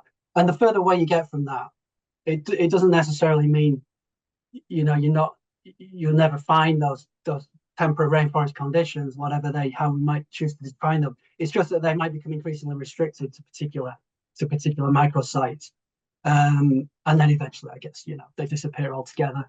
But it's a fuzzy edge. I think that's really important. It isn't like a line on a map. It's very, very fuzzy, and it relates to those topographic features too. In terms of whether we intervene or not, I think that's still an open question. And I know in the next session we're going to hear about some research that's being established that tries to understand in greater detail dispersal distances for temperate rainforest indicators. So that will be combining information about microclimates and how they're distributed in the current baseline, if you like, and under future climate change, and then trying to understand in greater detail whether species will be able to reach them. And so it's that kind of dispersal element that will help us to decide, okay, for what species are things looking okay, they can track, they can move to achieve these micro-refugia, and for what species are we going to have to intervene and start to move them around the landscape? Yeah. So it's just very much dependent on the spatial distribution of the microclimates, micro-refugia, and the dispersibility of the different species. Great, thanks for that. I look forward to seeing more as the research develops. I think Tom's got a question. He's got his hand up. So Tom, please ask away. Yeah, thanks, Adam. Yeah, I had a question that I suppose links from the last point actually about, and it links very much with what Michelle was talking about in terms of natural processes and disturbance events, but more so natural disturbance. And then just thinking about, so is there particular natural processes or any particular, just thinking about the difference between our temperate rainforests in British Columbia and the UK, one of the things we're missing is those animal dispersers. And I just wonder, I don't have enough of an idea about those dispersal mechanisms of those key lichen species, but do you think, are there any missing keystone animal species that we are missing that might help us support dispersal of key lichens between microrefugia? I don't know, Chris or Michelle, if you're aware of Michelle, if you're aware of the situation in those inland rainforests around that ecology, and Chris, if you know of similar mechanisms in the UK that what we might be missing. It was definitely something that I was thinking about. It came to my head anyway as a key question. So I think that question's for both Chris and Michelle. If that's all right. Great question. Yeah, thanks, Tom. I wish I was more familiar with the lichen dispersal in the inland temperate rainforest. I don't really know how to answer that one. I'm not sure if they have animal dispersal mechanisms behind that. So I apologize. I can't answer that. But when it comes to wildlife. Thanks, Michelle. Chris, if you got, yeah, they typically disperse with small propagules that are wind dispersed, but people have done some interesting work was done in the past, like decades and decades ago, and I heard that it had been repeated recently, where people had captured birds. Maybe they're doing bird ringing, and then they brush the bird and see what it's got captured in its feathers to try and understand better birds as dispersers, and birds that they feed close to a tree, a nuthatch, a tree creeper, woodpeckers, whatever. They're often covered in lichens on their front. So yeah, it could be that birds are an underappreciated dispersal vector for lichens and bryophytes. Good question. Great, yeah, more research needed, I think. It sounds like. Okay, I think we've come to the end of our panel Q&A. So I'm going to hand back over to James. Yeah. Okay. Yeah. Thank you very much. I mean, if you have any more questions for these speakers, please do put them into the Q&A chat. I think the speakers themselves can also go in and type answers to questions that haven't been raised already. So please do keep engaging with that. And we'll come back to some of these broader issues as well in the discussion session at the end. Yeah, thanks again to all the speakers for their interesting contributions to the morning session, and for Adam for hosting that, presenting that Q&A. We'll take a just under 20-minute break to give everyone a little eyes a rest from the screens, and we'll be back to start again at 1500, 3 o'clock UK time. Everybody's refreshed and they've got their water or cup of tea or coffee ready. So yeah, it's a real big pleasure to introduce the next session of today. So we're moving on to session 2,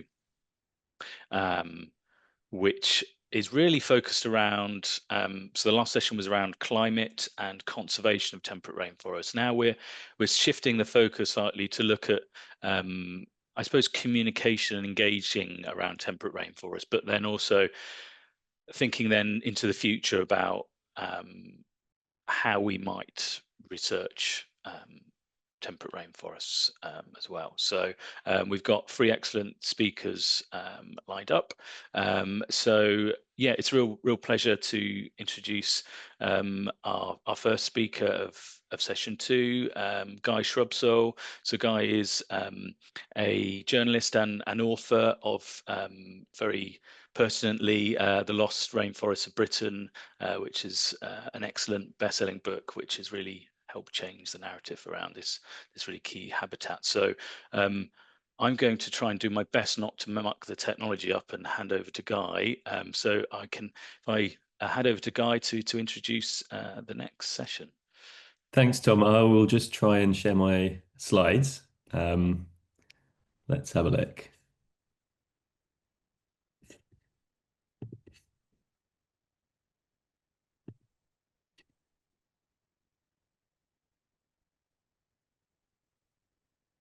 Can everybody just see the main slides there? Great. Okay.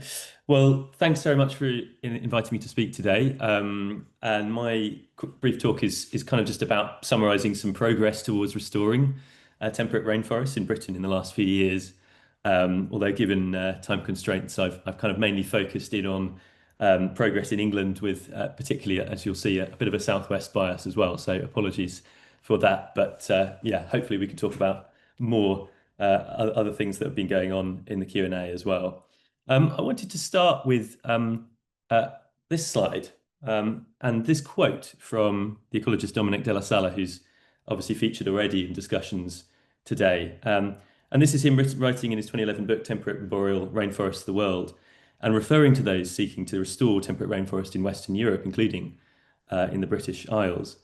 And he said, those undertaking rescue efforts today operate much like detectives in search of clues, referring, of course, to the hugely fragmented nature of temperate rainforests that still exist on these isles, and the fact that even culturally we've even kind of forgotten about temperate rainforests as a biome.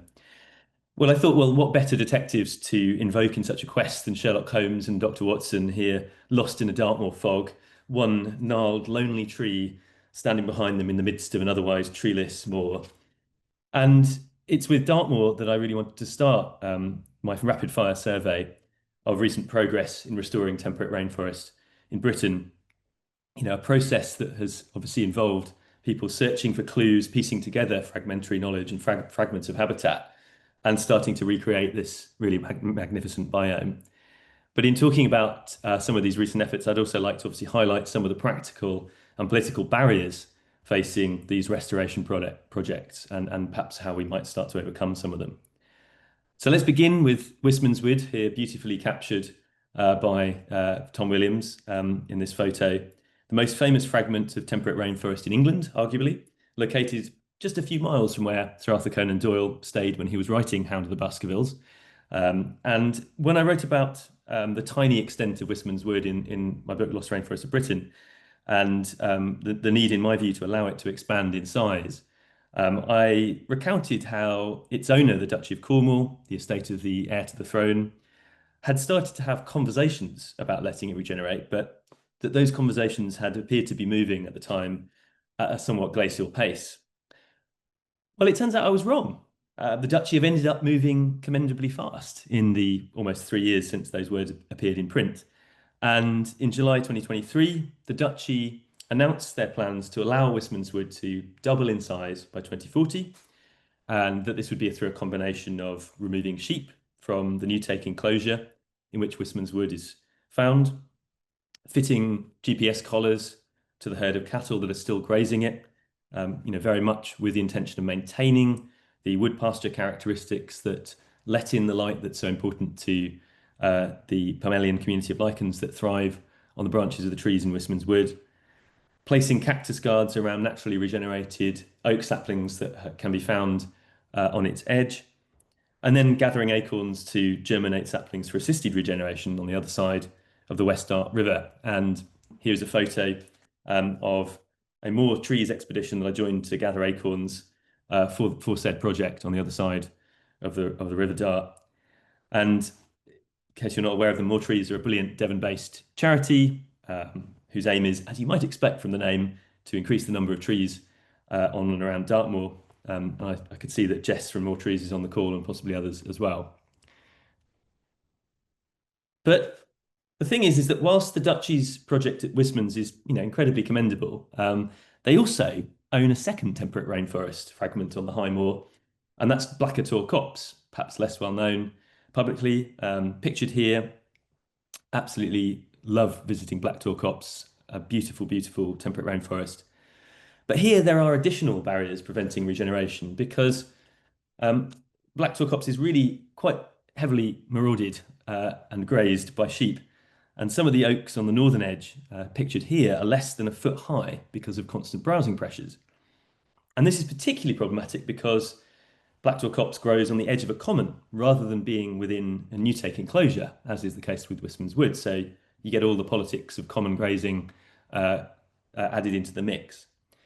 And a significant number of oaks in Black-Tor Copse succumbed to honey fungus around 15 years ago, which led to concerns at the time that this could threaten the future of some of the species of lichen, particularly Bryoria smithii, that was found on the site and was potentially threatened by the loss of the trees as the kind of the substrate. Previous efforts to install small exclosures of Black-Tor Copse led to them being mysteriously removed after less than 5 years in place, so they didn't really do very much to encourage natural regeneration on the northernmost edge. And efforts by myself and others since then to push the Duchy to give Black-Tor Copse the same treatment and care they've given to Wistman's has so far not borne any real fruit, but obviously I hope that may change in the future. But I have been buoyed by recently seeing the results of a consultation process that I was privileged to take part in, along with many others, in and around Dartmoor, which was led by the Duchy and their Central Dartmoor Landscape Recovery Project, which is led by the Duchy's tenant farmers on the moor, and to develop the recently published Dartmoor Landscape Vision, and this is an image from said vision. You might have seen Prince William in the news recently, just in the last week or so, promoting it. I'm obviously delighted to see that it does mention and feature temperate rainforest. You can see one such depiction of it in the top right-hand corner here of this slide. Although there isn't any specific mention of Black-Tor Copse or Wistman's Wood, I know. And I guess the problem for the Duchy is that whilst this vision can be kind of readily enacted on its newtake tenancies and on some of the in-by land in the lower regions of the lower parts of Dartmoor, and indeed such efforts are being actively supported currently by DEFRA's Landscape Recovery pilot funding. The challenge is still far greater for the overgrazed commons that dominate the High Moor. And this is a major issue for restoring blanket bog and dwarf shrub heath, but also for allowing temperate rainforest to regenerate in the many steep-sided river valleys and boulder fields that exist on the High Moor. Here's a map just showing a few of the projects that I've been talking about on Dartmoor. You can see the outlines of the central Dartmoor farm cluster, which includes quite a lot of the newtakes. Well, in fact, the majority of the newtakes in the sort of inner part of the moor, but also aspirations to kind of effecting change on some of the commons, as I say, fraught with more political difficulties there. Obviously, the tiny size of Wistman's Wood, Black-Tor Copse, and also Piles Copse, the third remaining upland oak wood on Dartmoor, is kind of emphasised by this map. They are so small you can't even see them. But luckily, there are other landscape recovery projects starting to take shape around the Walkham Valley, which is a wonderful area of temperate rainforest and oak woodland, and on the eastern side of the moor as well.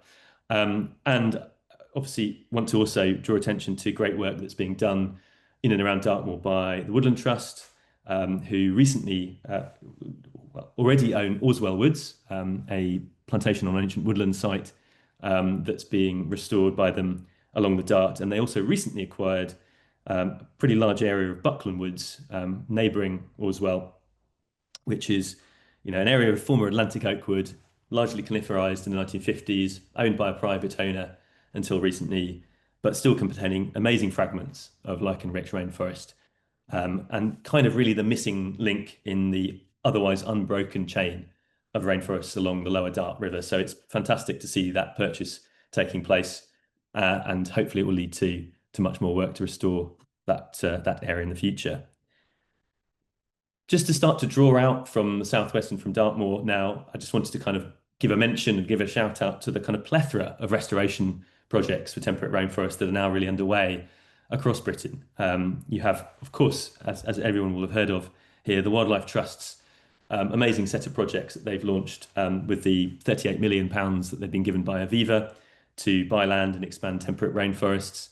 Sort of feels like kind of barely a week goes by without there being a new project being announced by one of the 46 wildlife trusts around the country, and fantastic work being done in Cornwall, in Devon, and as well as in Wales, Scotland, and other parts of the temperate rainforest zone.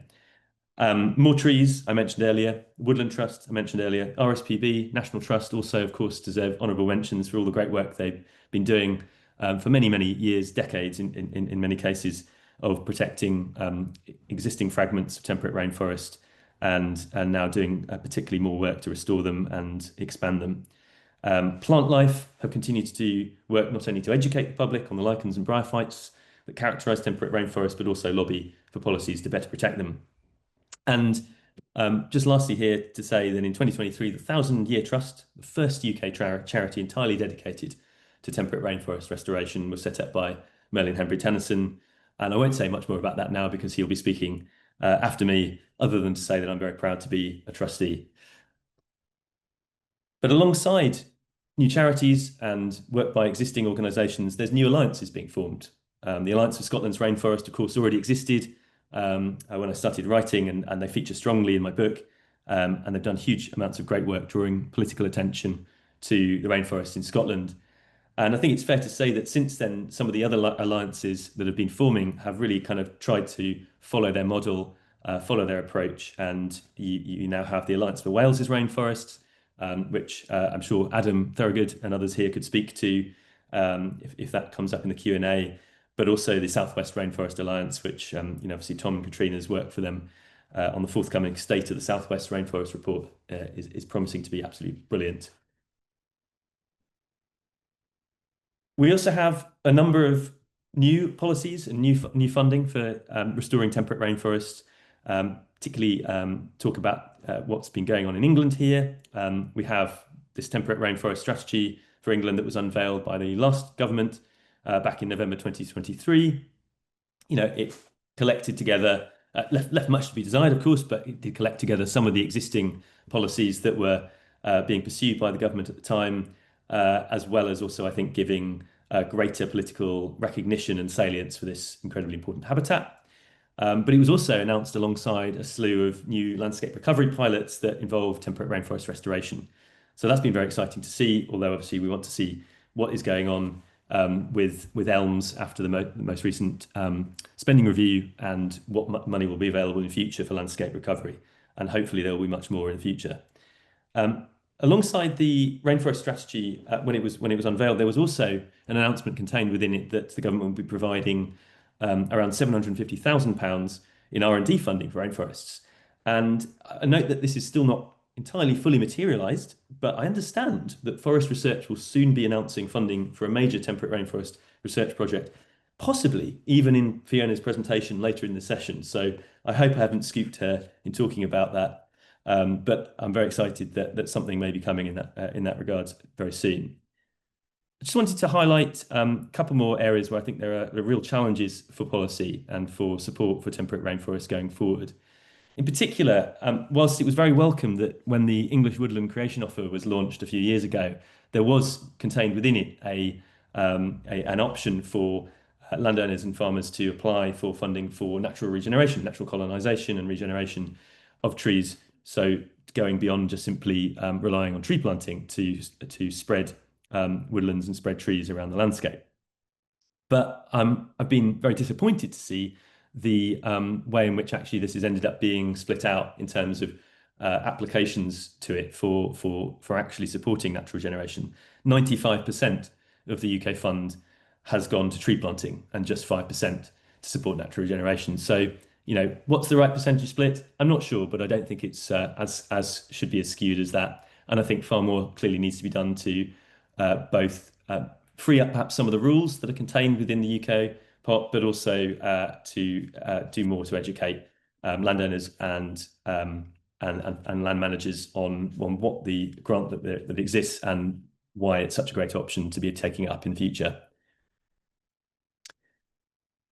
We also have, of course, huge problems across Britain with invasive species in our temperate rainforests, not least of which is Rhododendron ponticum, the vast expanse of rhododendron here pictured in the backdrop here is at Shipley Bridge on Dartmoor, so an area that really should be prime temperate rainforest territory, but has been utterly overrun and choked by this expanse of rhododendron. But unfortunately, and despite some recent increases in the rates of payments that have been offered by the government for rhododendron removal, calculated that at current rates of investment, it would take around 250 years to eradicate Rhododendron ponticum from England. So clearly, the government has a way to go in supporting those efforts and really giving it kind of a real national priority. The Labour government that took power around a year ago hasn't really said much yet about temperate rainforest specifically, although they did get a welcome mention in the recent land use consultation. And I hope they will feature in the finalised and long-awaited land use framework that is due out later this year, hopefully in around about September. And I think ideally, we really could do with a national goal for restoration of temperate rainforests. I talked in my book about setting a goal to double the area of temperate rainforest in Britain by the year 2050. Hopefully the forthcoming forest research project will map out priority sites that could be places in which that could be done. And clearly there is lots more work to do. But I hope that my potted summary of recent progress has given you a sense that the momentum is very much with us. Thank you very much.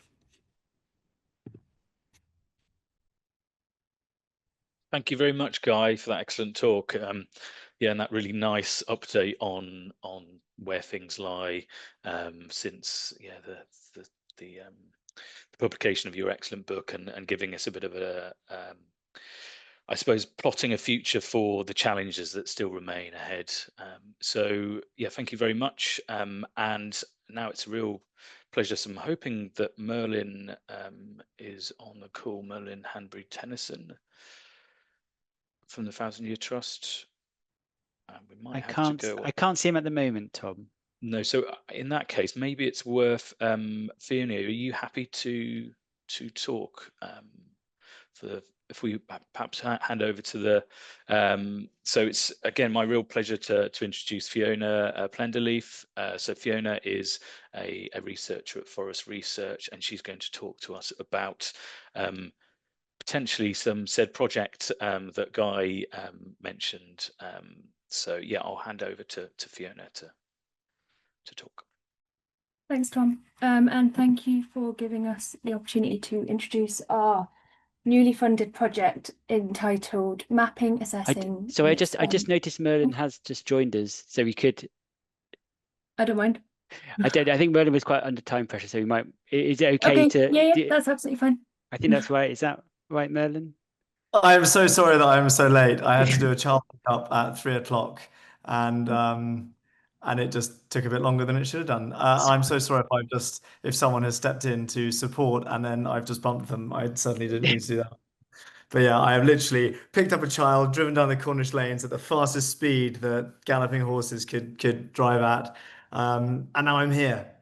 You're here, and that's brilliant. So we'll hand over. Thank you very much, Fiona. So we'll hand over to you now, Merlin, and thanks for yeah, what sounds like a very dramatic journey, but we're very much looking at forward to your talk. So Merlin, it's a real pleasure to introduce Merlin Hanbury-Tenison, who's kind of written an excellent book on the Atlantic oak woodlands of Kabila, and he's obviously a very influential character and leading the way really in the southwest, but also more widely around temperate rainforest restoration and the work of the 1,000 Year Trust. So yeah, over to you, Merlin.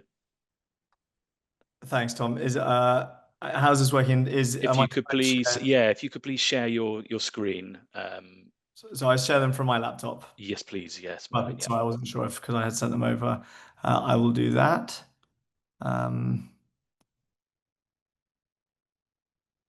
Can you confirm that this is now visible to the room? Yeah, all looking great. Fantastic. Now I'm aware that I know I have 15 minutes, so I will keep to time. And then we have time, I think, after the next talk for questions, which I will stay for if anyone does have any questions about this.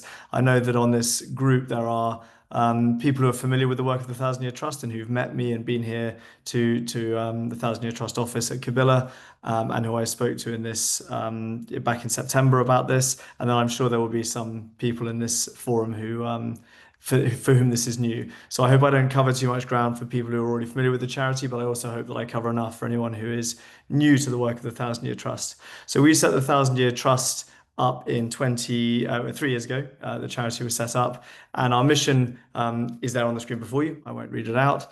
And really this is, to this stage, we are the only charity in the UK with Atlantic temperate rainforests in our charitable purpose, and with a focus around restoring, protecting and expanding and educating people about these habitats in our charitable purpose, which means that we are a completely sort of one-track minded, habitat focused charity, which gives us the freedom and the agility to really focus on this habitat. And we've been working very closely with Tom and James and the team at Plymouth, along with other UK research institutes, to really focus on our efforts around this being around scientific research. But I'm going to talk very briefly around 2 of our other projects as well. So we have 3 core projects as a charity that we're working on. I'm going to touch briefly on the Thousand Year Project and the Cornwall Rainforest Project before focusing primarily on our research program and our research station, which is in an exciting stage of development.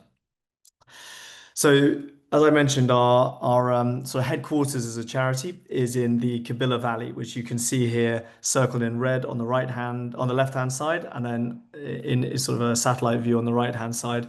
This is Kabila Manor Farm. This is a 250-acre traditional upland hill farm, of which 85 acres, which is the area that I don't know if my cursor is visible, but you can see here, is 4,000-year-old ancient Atlantic temperate rainforest and obviously nothing in the UK is in anything near pristine condition, but in a good condition for what we find many temperate rainforests to be in. That is surrounded by 165 acres of grade 4 grazing land, which since I last had any discussion with people in this group, we have finished our planting scheme, which has restored 40,000 trees actively planted, 60,000 returning via natural colonization. So it's a 100,000 tree site with 165 acres being brought back into an Atlantic temperate rainforest planting plan. So that triples the size of this rainforest and acts as a blueprint, most importantly, for other neighbouring farmers around us, both on Bobbin Moor and in the uplands more broadly in the western fringes of the United Kingdom, to be able to see a case study of an upland hill farm of an average size being transitioned from what most of these farms are in, which is usually sheep farming, and that's heavily subsidy backed by formerly European Union subsidies, now SFI or British subsidies, moving more into a nature restoration model that still has a financial model that can support a farming family living on that land. I won't dwell on this, but that goes into the details of some of the partners we've worked with, and also the complexities of these England Woodland Creation Offer schemes, which have a lot of different areas set aside for natural colonization, things like BNG and carbon, active planting, and also the archaeological and landscape vision of the landscapes being maintained within it. So there's a lot of different stakeholder engagement involved in these projects. I have a very quick vision of what this will look like over the next 50 years as the 100,000 trees that are re-established here returns. And the one thing I want to draw people's attention to here is that by having this system of glades and rides that runs through the heart of our planting scheme, this does many things. It enables us to have a conservation mob grazing scheme of native breeds that can move through it. It also enables us to have other habitats within this mosaic of things like scrubland and meadowland. But I think most excitingly, it turns the perimeter of this farm from a 7-kilometer perimeter into 28 kilometers of edge habitat, because rather than planting in a closed canopy structure, by having this mosaic, we have far more of that edge transitionary habitat, which is where all the exciting stuff happens. Onto the Cornwall Rainforest project, which is really, I mean, I've siloed these into separate projects, but they're very contiguous in terms of how they operate. So we're now working on a landscape recovery stage 3. We should be at a far more advanced stage with this since September when I was speaking at Plymouth. But the government and DEFRA have put a pause on the announcement of landscape recovery round 3. Just as they start to realign what their funding strategy for nature restoration is going to be. We're very hopeful that they will soon be announcing the round 3 application deadline. We have about 16 different landowners signed up to our landscape recovery scheme. It's focused on 3 core areas, one of which is W17 temperate rainforest woodland recreation and restoration and reconnection. Another is around mob grazing using native breed cattle, and the third is around peat restoration, because obviously a lot of the land, both in-by and common land within these upland areas, it's not appropriate for tree planting, and actually it's already in a healthy state or a degraded state of peat that needs protection and restoration.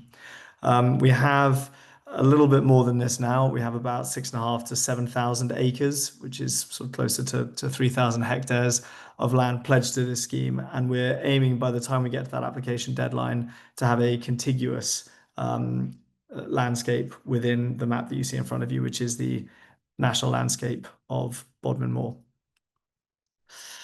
So moving on to our research strategy and then the research station. So we have increasingly evolved as the 1000-Year Trust over the 3 years since we were founded, from a restoration charity into a research-focused charity.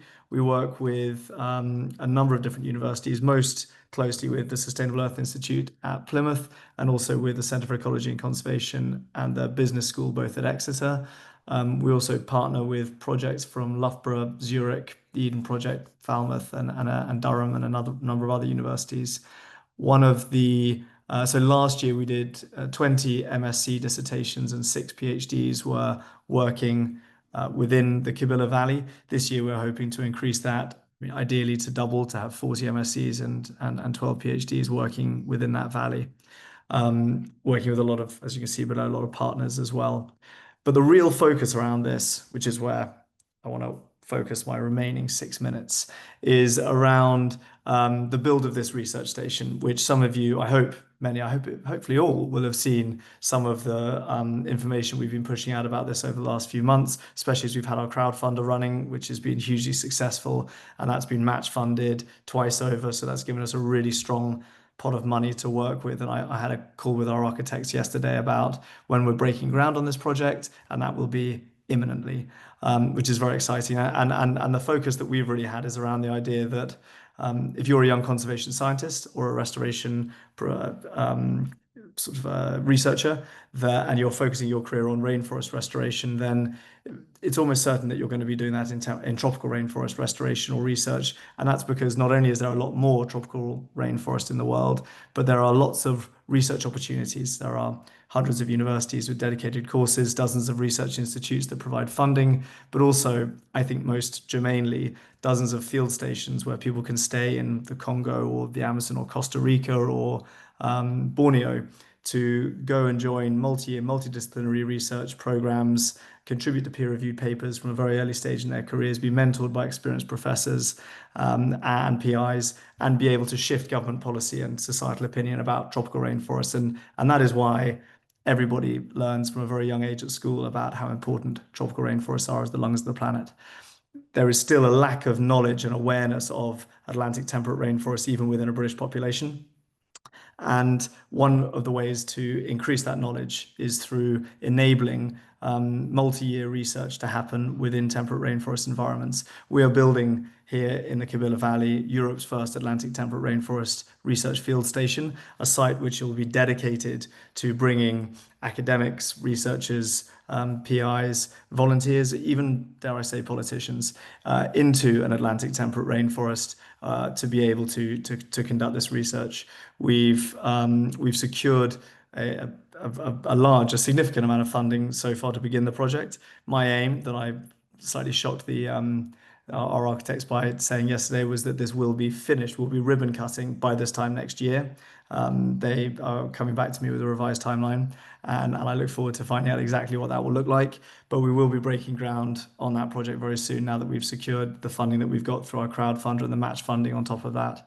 One of the projects, just to talk about an idea of some of the things we'll be doing here, is on this living roof on the research station. We've secured a grant from a grant-giving body to build an epiphyte growing roof, epiphyte medium, where we'll be using what we're calling rainforest on ropes. So in the same way that things like seaweed is often grown and restored down here in Cornwall, and also coral can be restored using things like hemp ropes as a medium to grow these fragile species on. We're going to be trialing a similar and working in partnership with those organizations to trial a similar way to grow epiphytes, lichens, polypody ferns, bryophytes on a living roof within a rainforest, and then starting to work with researchers to understand how we can then accelerate the colonization of those fragile species into young temperate rainforest that we're growing just adjacent to this research station. So that's a real sort of world first in terms of the applicable science that we'll be doing here. And it will have within this, and if I think I have, that's yeah, we've got a sort of a schematic here. So that research station will have a sort of a communal area with a presentation suite and dining area, a sort of a common room where people will be able to come together and share ideas from whatever background and specialization people are from. It will have accommodation for 8 people on site. And then a laboratory and a storeroom as well, with sort of controlled temperature storage and everything that you'd require to be able to do that multi-year research that at the moment is very difficult when there is no infrastructure providing the ability to stay residentially within an Atlantic temperate rainforest. It'll also work very well as a community space as well, and somewhere that we can educate people about how important these habitats are. I believe that is the main thing I wanted to cover, was really an update on the research station and just sort of talk about some of the projects we're working with on that. I have come in a minute under, and so I think, correct me if I'm wrong, Tom, I think you're chairing, if I should take any questions now or if I hold fire and stay for after the next session. Yeah, so if you can, we're going to hold fire for the next the Q&A session. So we can hand over to Fiona, and then yeah, we'll take questions at the end. Thank you very much, Merlin, for that excellent talk. It was yeah, really nice snapshot of I guess progress again since the last conference, but also some of the exciting work you're doing around restoration and making the case for temperate rainforest research, which is hopefully leads us really nicely on to definitely leads us very nicely on to Fiona's talk. So yeah, it's a pleasure to introduce Fiona Plenderleaf. So Fiona is from Forest Research, and she's an ecologist at Forest Research and leading project looking at mapping, assessing and expanding temperate rainforests in Britain. So over to you, Fiona. Sorry, having issues unmuting there.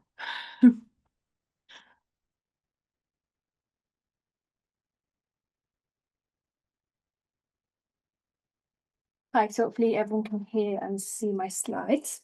That was really interesting actually to hear, Merlin, about your research station, and as Tom said, it follows on really nicely to be able to introduce our new research project. That's a 1-year funded project by DEFRA, and it's a collaborative project between Forest Research, the Royal Botanic Gardens and Plymouth University, and it's entitled Mapping, Assessing and Expanding Britain's Temperate Rainforests.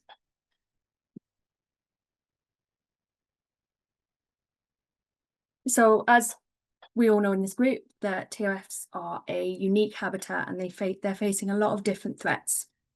So because of this, and because of their importance in the UK, there's been a lot of ambitions within the UK to improve, protect and expand the UK's network of temperate rainforests. And out of these ambitions has grown these kind of need to highlight what gaps we have in our research. And this research, the Rainforest Research Working Group, highlighted some of these research gaps and research needs in their exercise exploring these. And when we were kind of designing our project and discussing it, we used this exercise to explore these research needs in terms of temperate rainforest expansion. So I just wanted to highlight a few key ones that we hope to contribute to in our project. So the first set relates to climate and mapping, in particular that need for an increased understanding of the fine-scale distribution of current UK TRFs, and then how these are likely to change under future climate scenarios. The next are all relating to kind of indicator species and these important lichens and bryophytes that have been talked about in previous talks. And there's, in particular, when we're thinking about expansion of rainforests, we need an increased understanding of the dispersal abilities of these species and also their microclimatic requirements. And an understanding of these would help us to improve our knowledge of how these different species are likely to establish in both new and restored rainforest.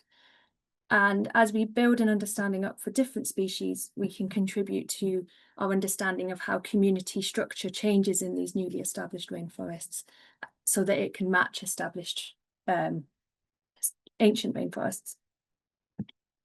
So the last set of questions I wanted to highlight from this exercise were related to spatial planning. And we are particularly focused on trying to contribute to that increased knowledge that's cited for advice around the spatial targeting of TRF. So where can we get our maximum benefit from restoring or planting rainforests? So our overall project aim is to map the current and future suitability zone for temperate rainforests in the UK and explore more about the indicator species colonisation abilities. So how are we actually going to do this? So we've come up with this flow diagram that breaks down the project into different questions, and I'll go through these and explain the different methods we're planning to use this year. So our first question is asking, where are the TRFs of the future? So this will be work led by Tom Murphy at Plymouth, where we'll be working to both improve and expand the modelling that they've already done in the southwest. So this map shows, you can see purple hexagons across the landscape. The lighter purple areas are areas of lower rainforest restoration potential, and the darker the purple, the higher the restoration potential. And this metric has been calculated by overlaying lots of different spatial layers. So they've taken information on the location of indicator species, for example, geographical layers such as watercourses and topography, and then different climatic variables. We can see it, if we, for example, look at Dartmoor, it quite nicely picks up those areas of high restoration potential that Guy mentioned in his talk. So we can see it's already picking up on those key areas. So what we'd like to do is to work with stakeholders to improve this mapping exercise and ensure that all the most important variables are included in there where possible. And then we'd like to expand that map to the UK rather than just on the southwest. And ultimately, we'd like to build in future climate predictions so that we can project that as well into the future. So our next question is asking, can TRF species actually reach these? So once we've mapped the current and the future zones of the woodland, we would like to understand if there are any limitations in terms of woodland creation within these areas. So how likely are different lichen species able to meet woodlands that would be planted? So as an example, I've pulled out that we've created this indicative map. So if we imagine this larger area here is a nice example of an ancient temperate rainforest, and then we have a small planted woodland here nearby. And let's imagine that this woodland was maybe planted 30 years ago. Our first question would be, can indicator species actually reach that newly planted woodland from this source woodland nearby? What's their ability to move across that kind of hostile matrix and settle into this planted woodland? And if they can reach that woodland, can they establish in that woodland? So when we're thinking about establishing, I wanted to kind of zoom in on these two woodland types, and I've created this image using AI as I wanted to highlight the difference between these two habitats. So on the left, we have a kind of gnarly looking ancient old trees draped in bryophytes and lichen, and we have dead wood and ferns. And then on the right, we have our newly planted woodland. It's all very uniform in age and in size. And just by looking at these images, we can see there's a lot of differences, and these will result in differences in the availability of microhabitats, in microclimates, and those things will influence the ability of a lichen species to be able to establish on those trees. So we'd like to explore how different lichen species are able to disperse and reach these newly planted woodlands in the landscape, and then whether they're able to establish. So to achieve this, we're going to do some individual-based modelling, and Ellie Scopes at Forest Research will be leading the modelling work. So with individual-based models, what we can do is create what we call virtual indicator species. So we'll take data for 5 temperate rainforest indicator species, and this will allow us to then generate rules about their habitat suitability requirements, so what they need in the landscape to be able to settle, establish and start breeding in that landscape. And we can also generate rules about their dispersal abilities. And by building these virtual species models, we can get an idea of how far lichen are able to disperse through the landscape and how long it will take for them to start to establish in a planted woodland nearby to a source woodland. So these 2 work areas will begin to give us some idea of initial models of the temperate rainforest zone and also species colonisation. But we'd also like to get out into the field and validate some of this models using a space for time study. So we're going to do a pilot study this year where we'll select 6 sites, 3 in Scotland and 3 in southwest of England. And each site will look a bit like this one. We'll have a pair of woodlands, one existing temperate rainforest and a newly planted woodland nearby. We're aiming to standardise that age and have woodlands between 20 and 50 years old. And if we again zoom back into our woodlands, I can talk through the data we would like to collect. We're going to do some field surveys in both woodlands to look at the lichen community for our 5 indicator lichens that Ellie's going to model, and look at whether they've managed to reach and establish in this planted woodland. We're going to take measurements of woodland structure and tree species composition. We're going to do LiDAR surveys to get an idea of the overall structure of the woodland at quite a fine scale. And we're going to put microclimate sensors. So these are soil sensors that we can put in the ground, and then we're going to put microclimate sensors higher up in the trees as well, so that we can compare really what's happening between these 2 woodlands and also have a comparison between the lichen communities. And we hope that that data will help validate our models and also highlight the kind of habitat differences between these 2 types of woodlands. So by the end of this year, we hope that we'll have our mapping work will have identified both vulnerable areas in terms of the climate and potential sites or areas for expansion.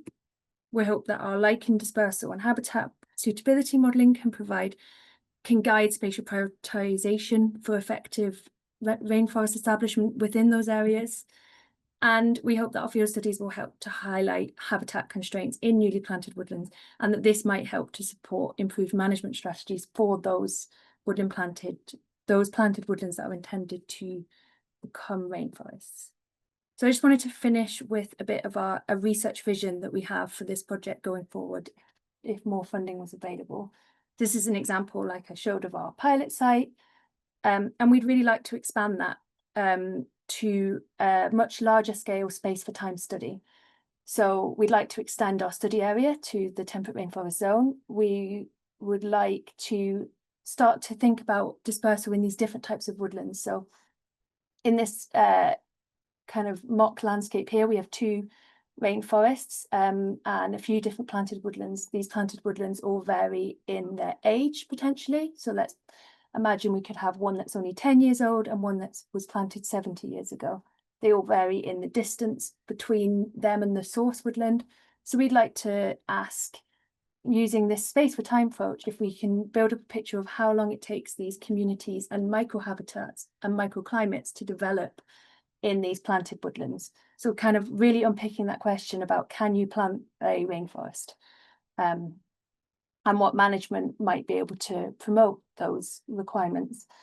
And also by unpicking this distance, these distance metrics, we can ask if there's any sort of buffer that we need to put into our spatial prioritization.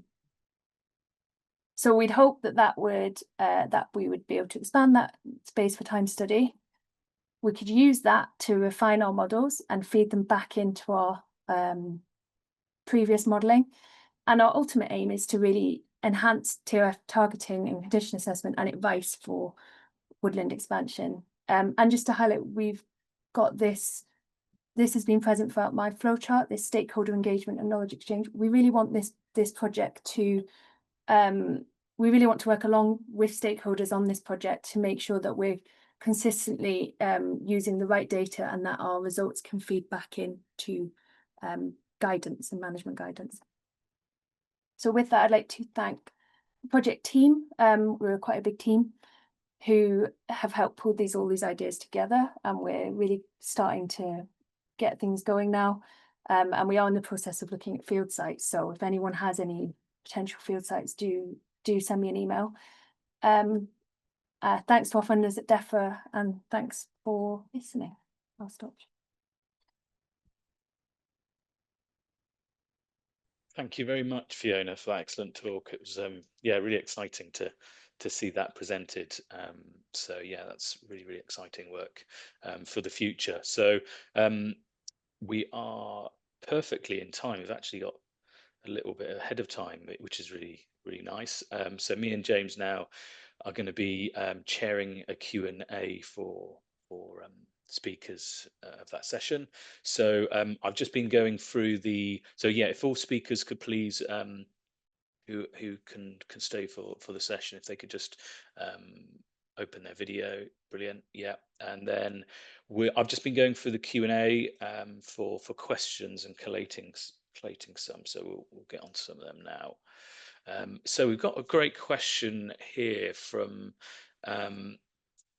this is from Ndaba Maposa, who's a PhD student at Plymouth. So this question is perhaps maybe it's best focused towards Guy and maybe Merlin here. So this is around, so what steps could be taken to address inconsistencies in community involvement or policies for temperate rainforest expansion? Yeah, I saw that question. I'm not quite sure I understand what's meant by inconsistencies in community involvement. Is there any chance of clarifying that? So I guess maybe it's I mean, maybe it's would the inconsistency be something with a challenge with members of the public versus communities like upland Dartmoor communities, perhaps? Maybe that's what Ndaba is sort of referring to, because I guess there's very much a different approach there, isn't there, in terms of how the engagement has to be managed, I suppose. So it'd be good to get your thoughts of that, because obviously you've particularly Merlin and Guy, you've got quite different experiences and teach in speaking to different groups, which might be interesting to get your thoughts of. Yeah, sure. I think it's quite a hard question to answer. I mean, I think you know, two thoughts that spring to mind are, one is that I think it's quite hard to it's when community engagement is mediated through the lens of common grazing rights, i.e. a form of property rights, that's quite hard to then sort of square a circle where, you know, you're trying to expand a habitat that ultimately depends upon a reduction in grazing rights. So I think that's quite a challenge, and I was sort of trying to allude to that in some of the discussions in some of my talk about referring to Dartmoor's Commons. At the sort of other end of things, I think is a really interesting work that's been done in Scotland, where obviously although there are historic commons, there is also a much more modern form of collective management and ownership of land, which is under the community right to buy.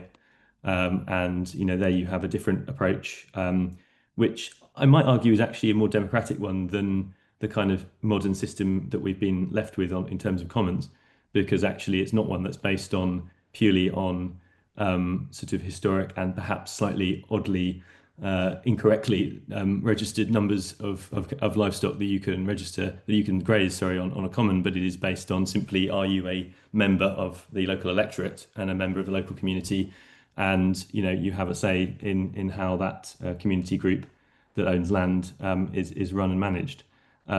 Obviously, all social structures that we create as humans are likely to have imperfections and deal with conflict in different ways.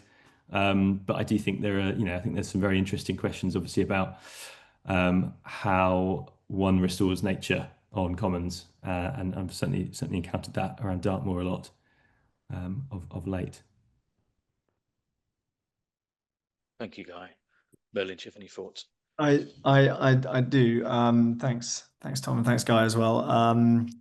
Yeah, certainly on Bobbin Moor, which is a slightly different landscape to Dartmoor, but not massively so, mainly just because it isn't a national park. It's just a national landscape, which and it doesn't have. I mean, it has Crow Act across it, but it's not as well used, which is, I think, a sadness in that it's not as well known and utilized.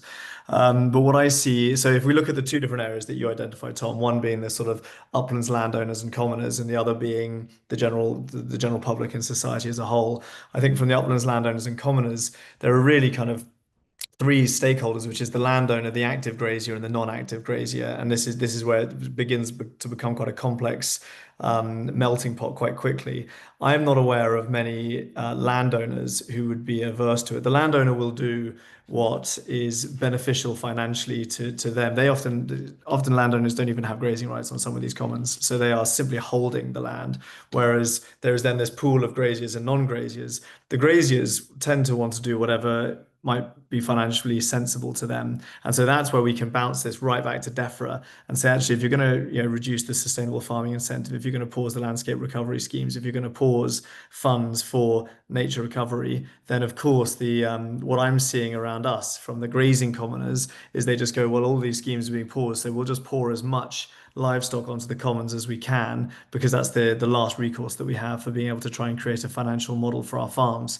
And then you see a lot of ecosystem destruction on these commons. So I think there needs to be a broader government and policy-led approach, which incentivizes the graziers and the landowners to see tree planting, native tree planting, not just timber planting, and nature restoration as a viable way to make a financial model on the commons. The challenge with that is the non-active graziers, because they really have no financial incentive to do anything on the land, and often they are of an older community who often have the idea of cultural identity and the idea of these landscapes not being planted with trees and actually having sheep on them and no trees. And the non-active graziers are able to block things quite quickly, certainly on Bodmin Moor.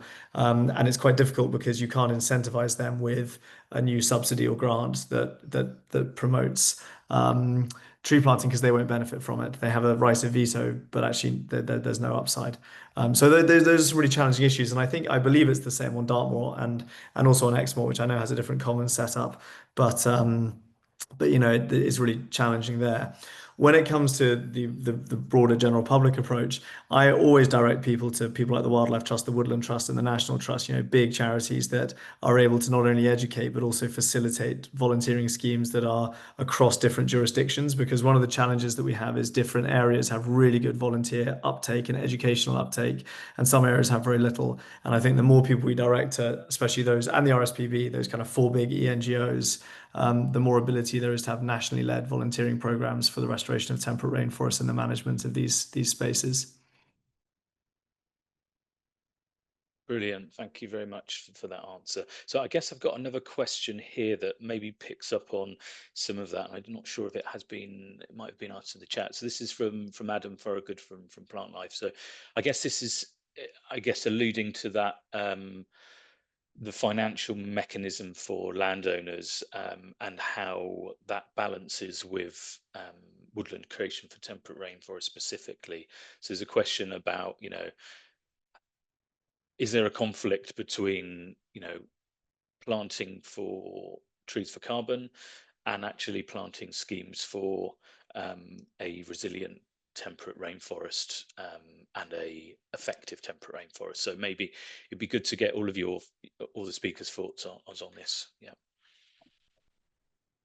I mean, just one initial thought on that is my understanding is that the Woodland Carbon Code demands a considerably higher density of trees per hectare for natural regeneration and natural colonisation than the UK scheme does. Is that correct, Merlin?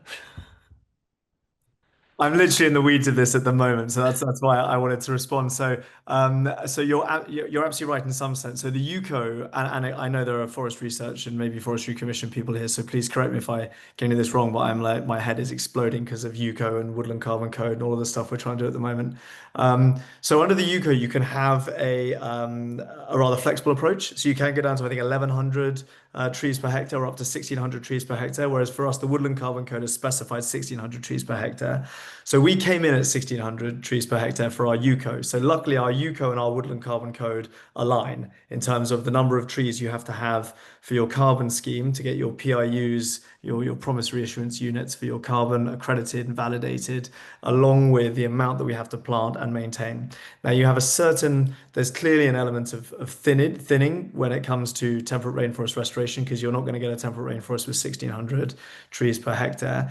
Whereas the carbon, you need to maintain the density of those trees for a longer period of time. That's what creates the challenge, is that we've planted at the same density and we're looking for natural colonization at the same density for both UCO and Woodland Carbon Code. But under UCO, it's understood that the density will reduce, whereas the Woodland Carbon Code expects you to maintain a very dense growth of trees. Otherwise, you're going to start to lose the value of that carbon. And just on an aside to that, because we're looking at both carbon and biodiversity net gain as potential new financial business models to help people to transition away from more traditional sheep-based farming methods.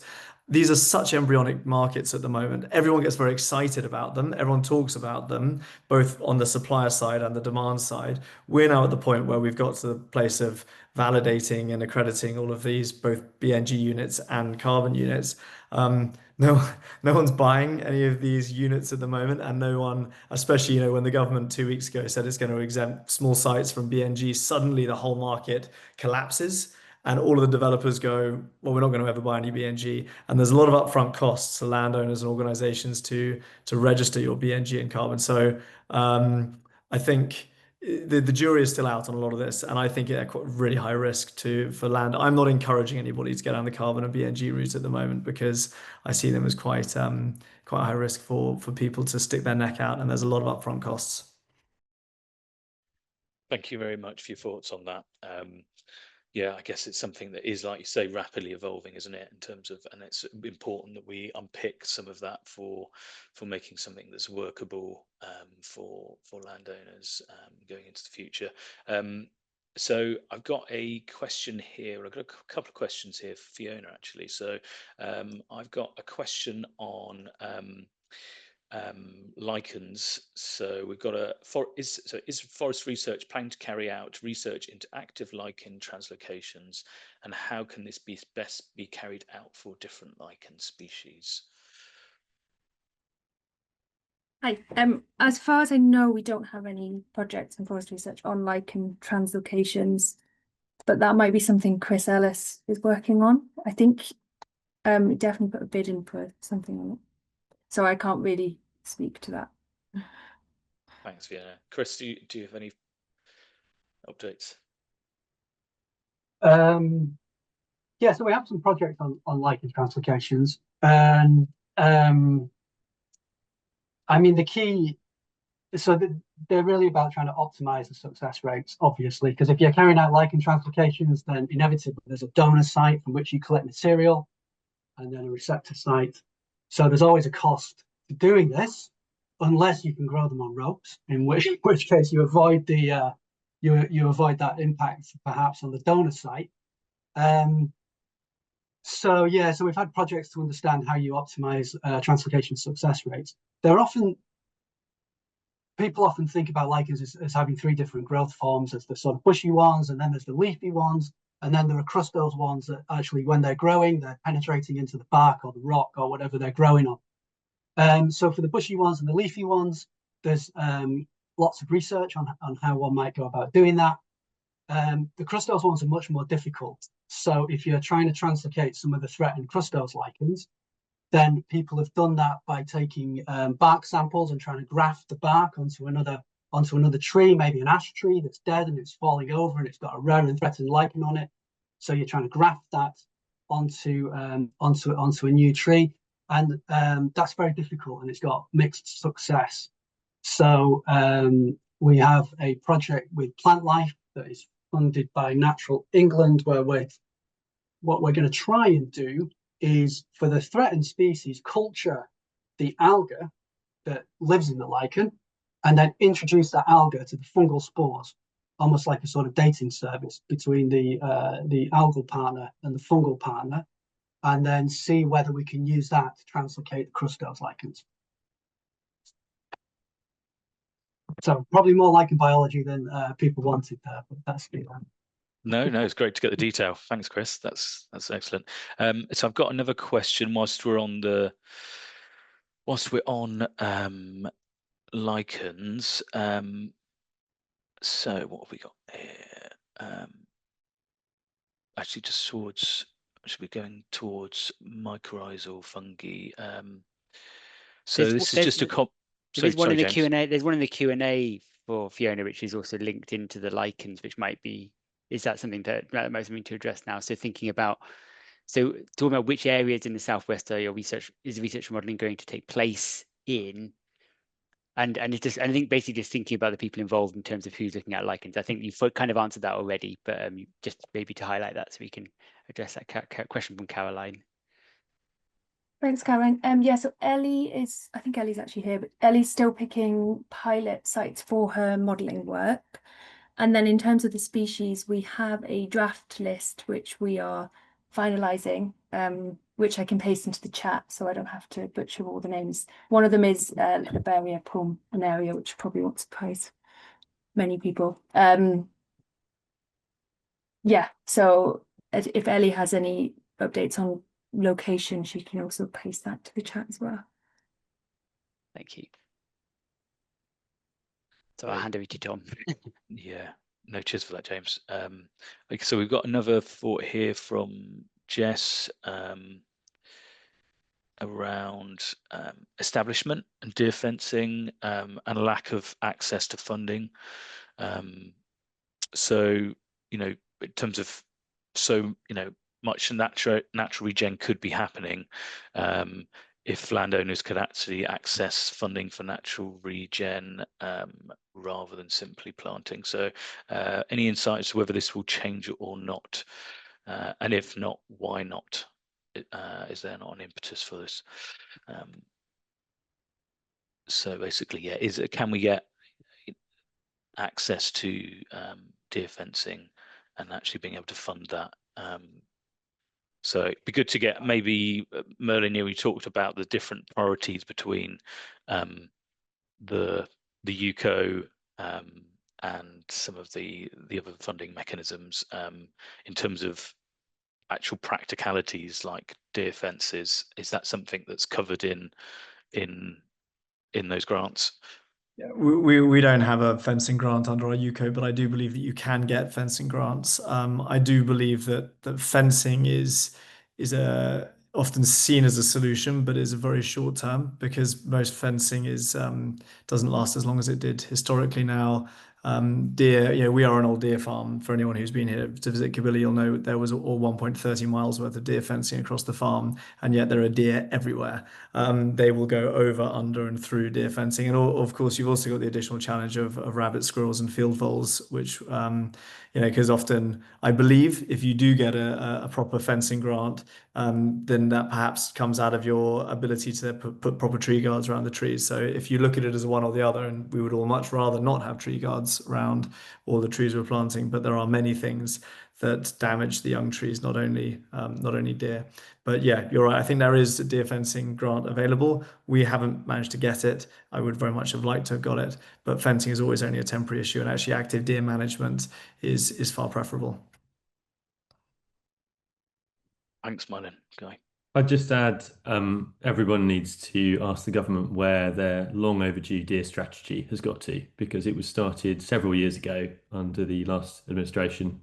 And I have asked current DEFRA ministers where it's at, and the answer is it's not finished yet. Well, it's not really good enough, is it?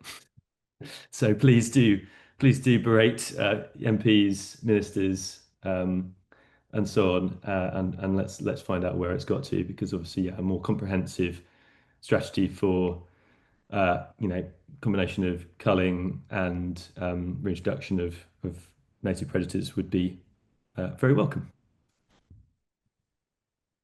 Could I, Tom? Could I jump? Just ask a quick question. Yeah, please do. Yeah. Yeah, well, just because it's interesting that the natural regeneration seems to be kind of, we don't seem to be really using it very well at all in this country, and I just wondered kind of what people's thoughts were on that. Like, we're probably missing a really big opportunity, but I'm not quite sure why that would be. What do you think holds back our use of natural regeneration? Is it community, landowners, resistance? Is it lack of funding, finance?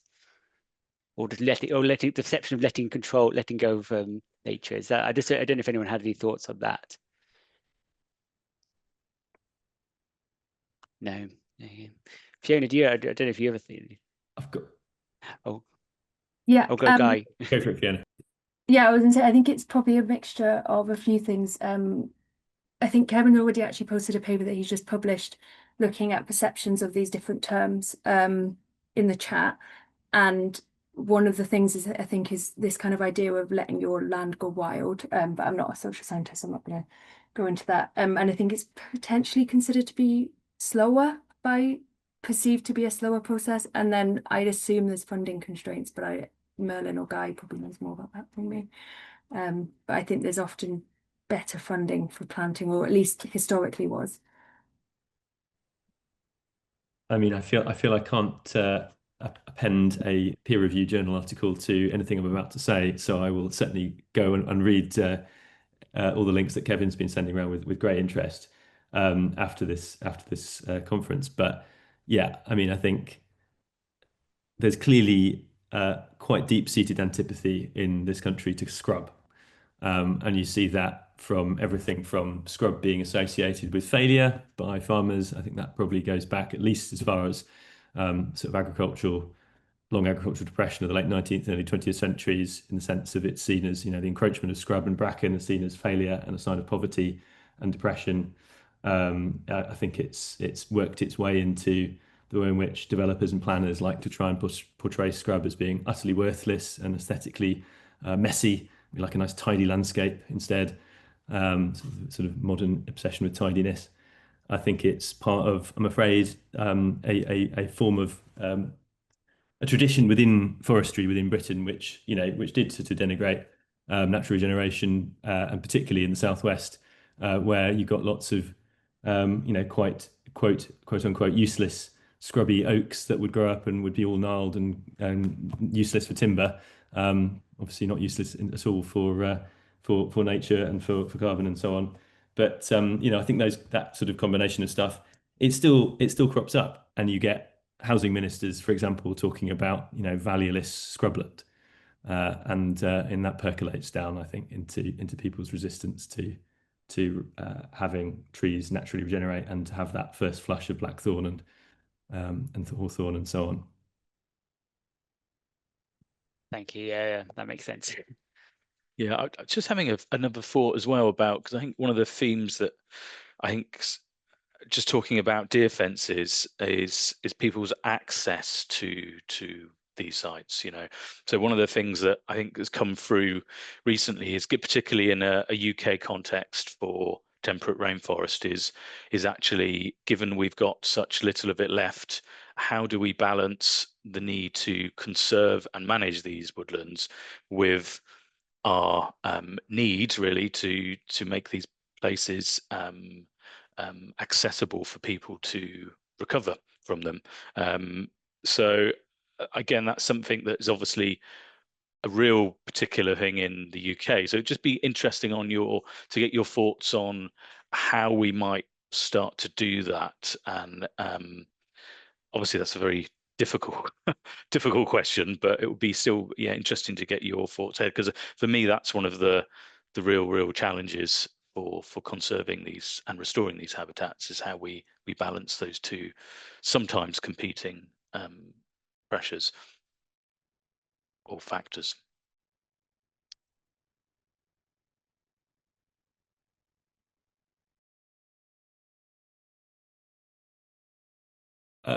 I'm happy to try and answer that one if you like. I mean, I suppose I feel like I'm surprised you saying that it's one of the key factors, because to me it's the untrammeled right to roam of sheep in our temperate rainforest that has a bigger impact than the odd errant human. I mean, I think we obviously know about the impacts on any honeypot site of large numbers of visitors. I certainly fully support what Natural England and others have sort of said about walking around Wistman's Wood rather than through it, giving it a break, giving it a rest, reducing the trampling pressures at the outset. But even there, most people will only go up to the very entrance of Wistman's Wood and maybe take a walk through the first of the sort of three kind of main sections of it. They won't really get as far. They certainly won't get as far as Tansley's copse at the very end or whatever. So I think we can perhaps exaggerate the impact of humans having recreational access to woodlands, and I guess I would go back. I would lean on what Oliver Rackham was saying back in the 70s, which is that recreational pressures on ancient woodlands are considerably lower and less important than all the other things that we throw at these wonderful habitats. And indeed, by giving people more access, there is greater perhaps appreciation and awareness of them, and therefore more of a kind of constituency within society who are going to defend them from those other pressures. I totally don't underestimate the issues of disturbance for ground nesting birds from dogs off leads, all those sorts of things. But I think I would also just emphasize how remote some of these places are still, and how few people ultimately are making the trek out to see them. But obviously, if you do, treat them with the utmost respect. Thank you, Guy. That was very much a sort of devil's advocate question, really, because I think that is definitely something that's obviously talked about. I get so just thinking about another question that I had. I know was just thinking about actually how because you mentioned, Guy, about this temperate rainforest restoration strategy that we have now for England. I just wondered how you think that as a temperate rainforest research and conservation community in the UK, but also more widely, might actually keep the pressure on policymakers to actually fund and continue to fund and step up their restoration funding and conservation funding. So, how do we keep that momentum, I suppose? And is there anything that we're missing as a collectively that we need to do, really, to communicate better? Is there anything that the research community can do better to support that pressure? I think probably Merlin will have just as many ideas as me on this, but if that was sort of for me to start, I think just one thing is just not to underestimate how useful it is to still talk just to politicians about this on a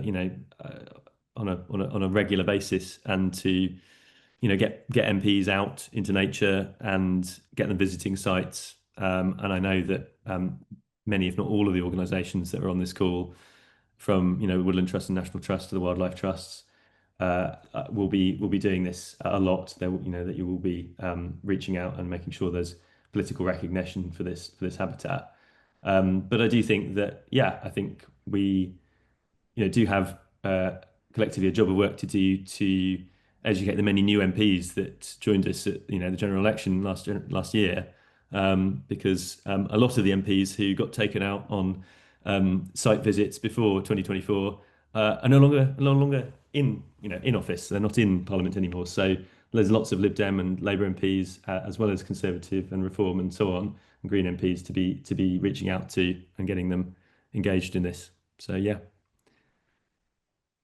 Thank you, Guy. Do you have any thoughts to add, any of the panelists? Well said. Well said. They work for so us. yeah, They work for us. yeah. So yeah, we've got lots of papers flying around the chats, which is great to see, on the importance and cultural value of woodlands and their conservation. So thanks for John Healy from, I think, from Bangor for sharing that. That's great. So we've got a comment here from Verity about natural regen, that we do not have a forest identity in the UK, so our understanding and confidence is less in using natural regen. So that sort of cultural identity, that forest in the UK is sort of diminished. So it just means that silvicultural practitioners need to know, when to adapt a site and what specific times. There's obviously a knowledge gap there around how we use natural regen in a sensible way going forward.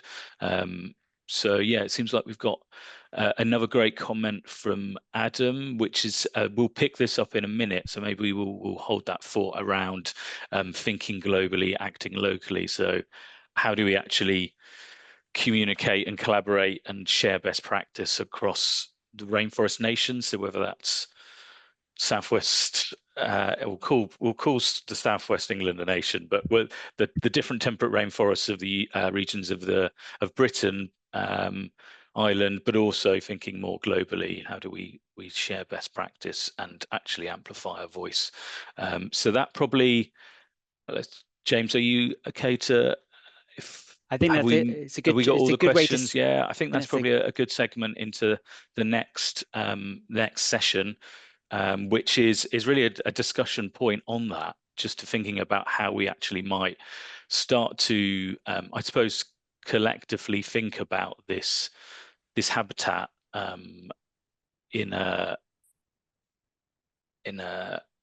sort of a global sense, and how we might collaborate both within the UK, but also globally to learn from each other, and share some of that best practice also between researchers and conservationists. I'm aware that's definitely something that needs to happen as well. So I'll just share my screen. Should have some slides. Can I just provide some context to this? So this just we realize it's not possible for everyone to speak up in this context, but for the speakers, it'd be great if you could all sort of like turn on your videos. So even from the previous session, because I'm sure you might have something to contribute to this discussion. We're going to be using, sorry, no worries, Merlin, if you have to leave, of course. Thank you very much for coming along. It's a pleasure to see you. But for those, bye-bye. For those that can, continue to stay, just for the last bit, we're going to be using Mentimeter to collect some thoughts and opinions on some of these questions from the broader audience. So if you try to use Mentimeter rather than the chat, because we don't really have permissions from everyone to use the chat as such, but if you put it directly into Mentimeter using the links on the slides, that will, we'll assume that's okay to share with people at a later date once the conference is finished. So there'll be a link to Mentimeter with 2 questions and some thoughts. One of those is thinking a little bit about how we might best move forward. So where do we go from this and other, and where do we go from this conference to sort of ensure that we keep this movement going, both on the research side, but also the actual practical side of things, and also thinking a little about more specifically what the next steps might be on a whole range of different topics. So we'd be interested to collect your thoughts on that. So please do use the links available on the coming slides, I think. I'll let Tom, I'll hand back to Tom now. Thank you, James. Yeah, that's much needed context. So hopefully I'm sharing my screen on the first question. If I'm not, then I'll have to. No, you're on editing view, Tom. Okay. Yeah. Let me just work on that.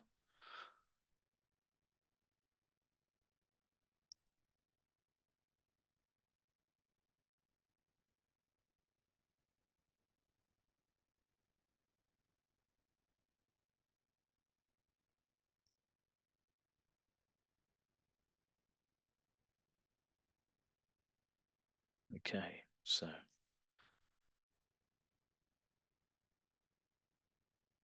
hopefully everybody can see the screen. So yeah, the first part of our discussion is really this question of how we might best move forward so we've obviously had Michelle and Nathan join us today, and I think there's obviously similar researchers in different parts of the world. This is, as we saw at the start of the day and throughout the day, it's a globally distributed habitat, just 1% of our planet. So how do we collectively actually make that 1%? How do we give it a voice? So we talked about Merlin made the case for tropical rainforests having as much attention and having research stations and having conservation programs. How do we actually do the same for these temperate rainforest habitats? So we've got that question of how we might best move forward as a global temperate rainforest community. Also thinking particularly around, are there strategies to lobbying and promotion that we need to take to raise the profile of this habitat and important conservation work around that?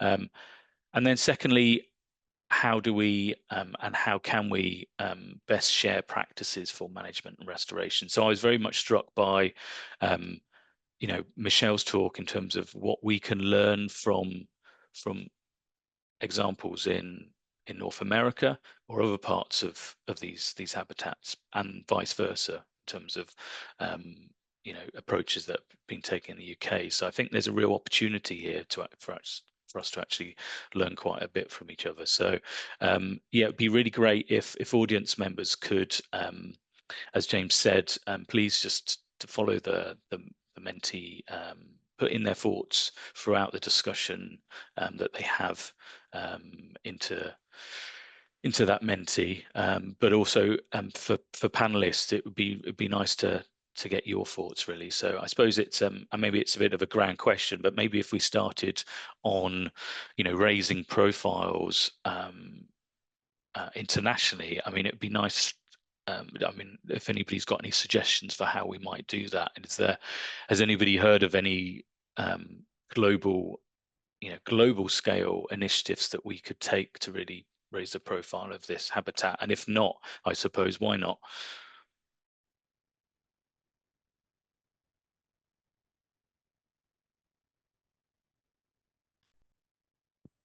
Go on, Chris. You can.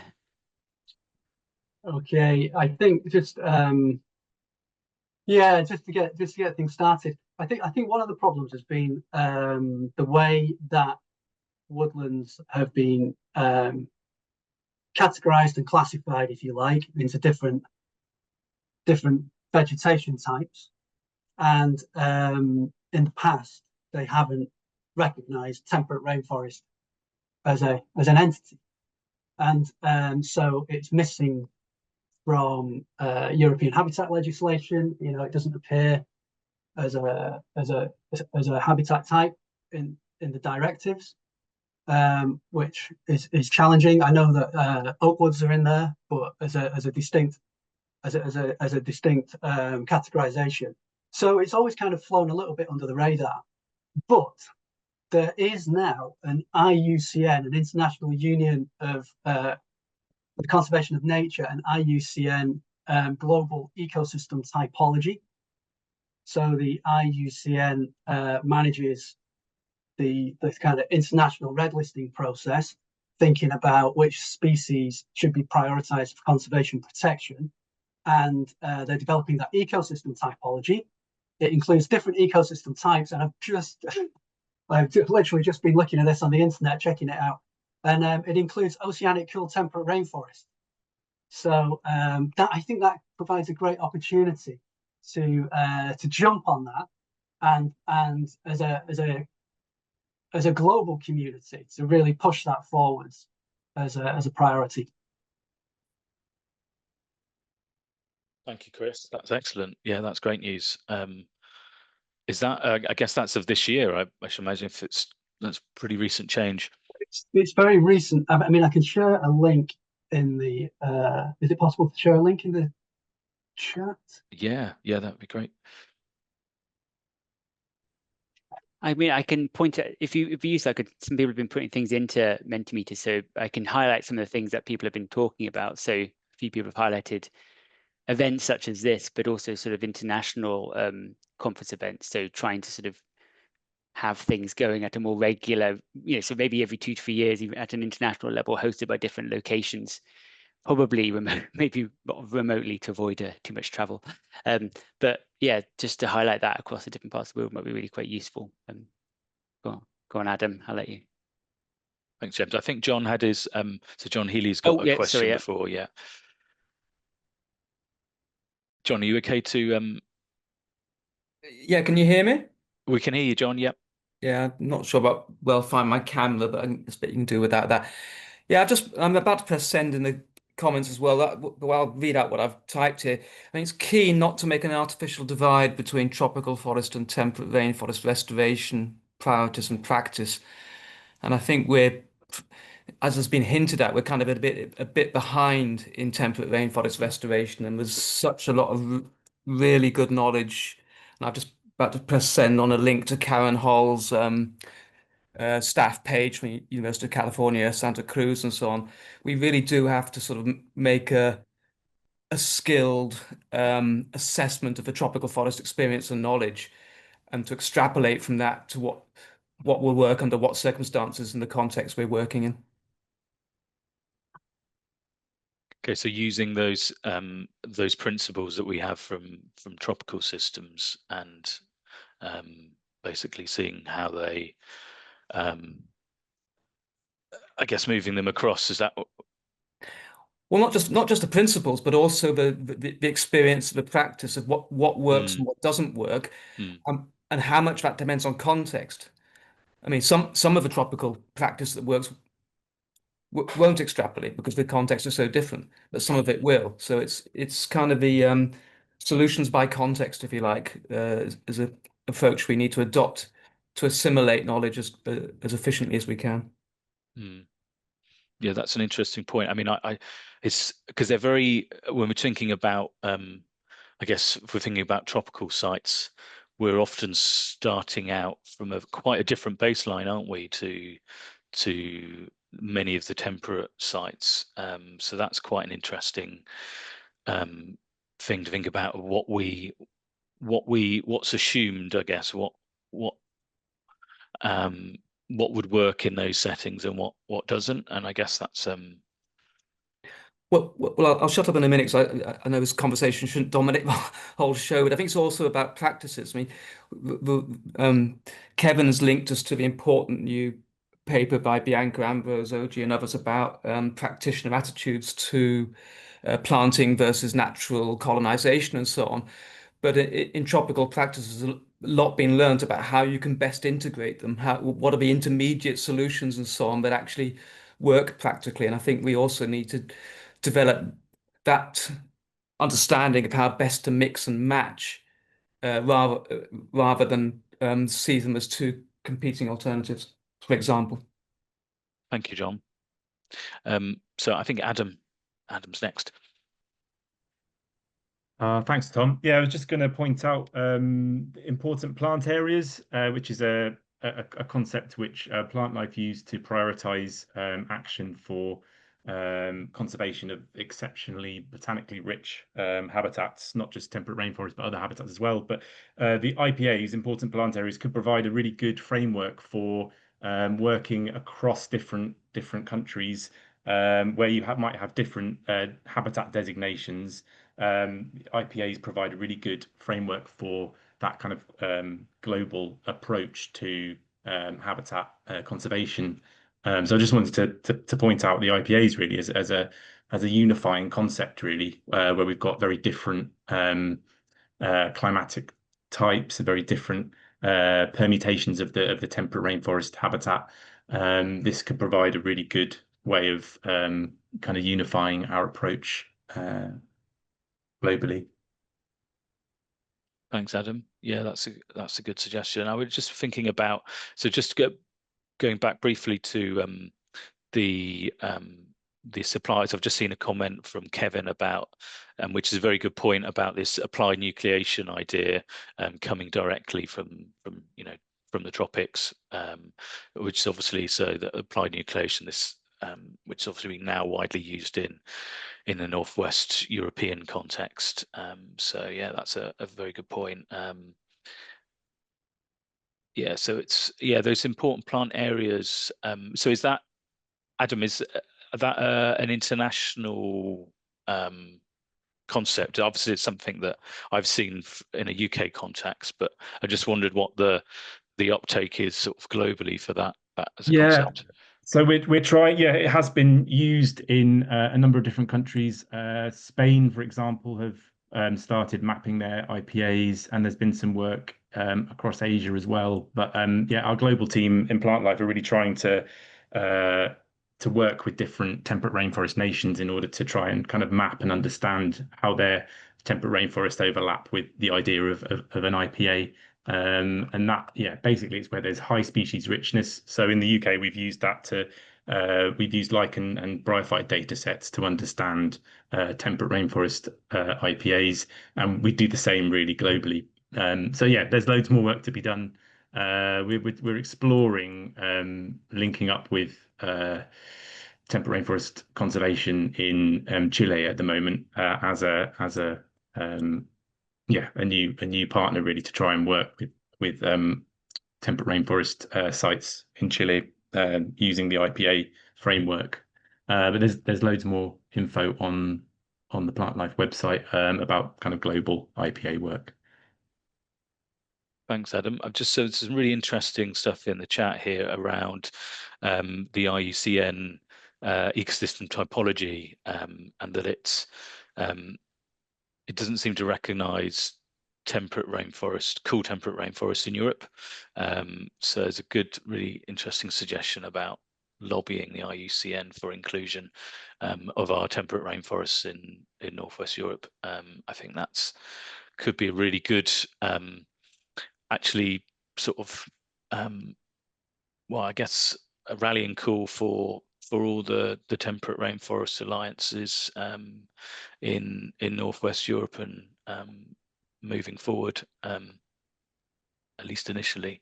And a point was made also in the Menti discussion about using UNESCO, World Natural Heritage sites as well. So perhaps trying to, again, lobby for inclusion of more temperate rainforest sites in those UNESCO Natural Heritage sites. Again, another way of raising their prominence, perhaps globally. I mean, that was a common theme of things coming in is into the Menti chat, is thinking about raising their profile in terms of the public and government as well, and trying to encourage collaboration across different groups as well. So I said, someone commented about the different alliances across the UK. So how are they all working together, I suppose, to facilitate? I mean that's a good question actually, in terms of our panelists and maybe more widely. I mean, how are the alliances working together within the UK? That's does anybody, are they working together across the UK? Adam, I think Adam has his hand up. Yeah, we're trying to. We've got the UK Rainforest Network, which brings together all the partner organisations that are involved in the separate country level alliances, and that acts as a bridge between them, really. And it's a network which sits behind the alliances and tries to support them, but with the idea being that the different country and regional level alliances kind of know best for what needs to happen in their country or their region. But yeah, that is a support network which exists, but there's loads more to do on learning and supporting and sharing knowledge. One action that the UK Rainforest Network's taking is to try and compile and assimilate all of the different state of reports that are coming out around temperate rainforest condition. So the hope being that we could have a kind of state of the UK temperate rainforests. Thanks, Adam. Yeah, that's good to hear.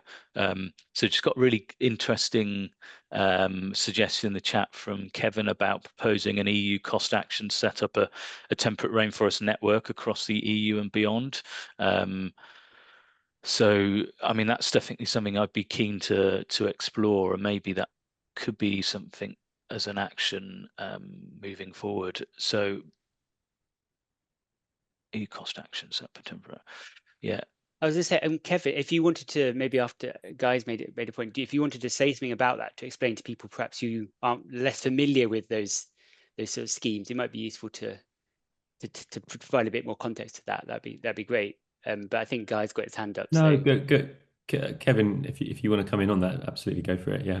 are you able to speak at this time, Kevin?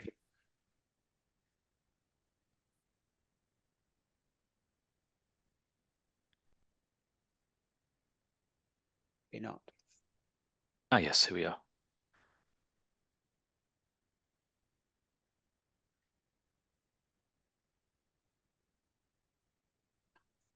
Yeah, I think I'm speaking now. Am I speaking now? Yeah, you're speaking. Yeah, great. So cost actions, we were talking about network this morning. They're sort of EU funding opportunities where they'll fund sort of costs for networks to get together rather than paying for staff time. They'll provide the sort of, travel expenses costs about putting those networks together.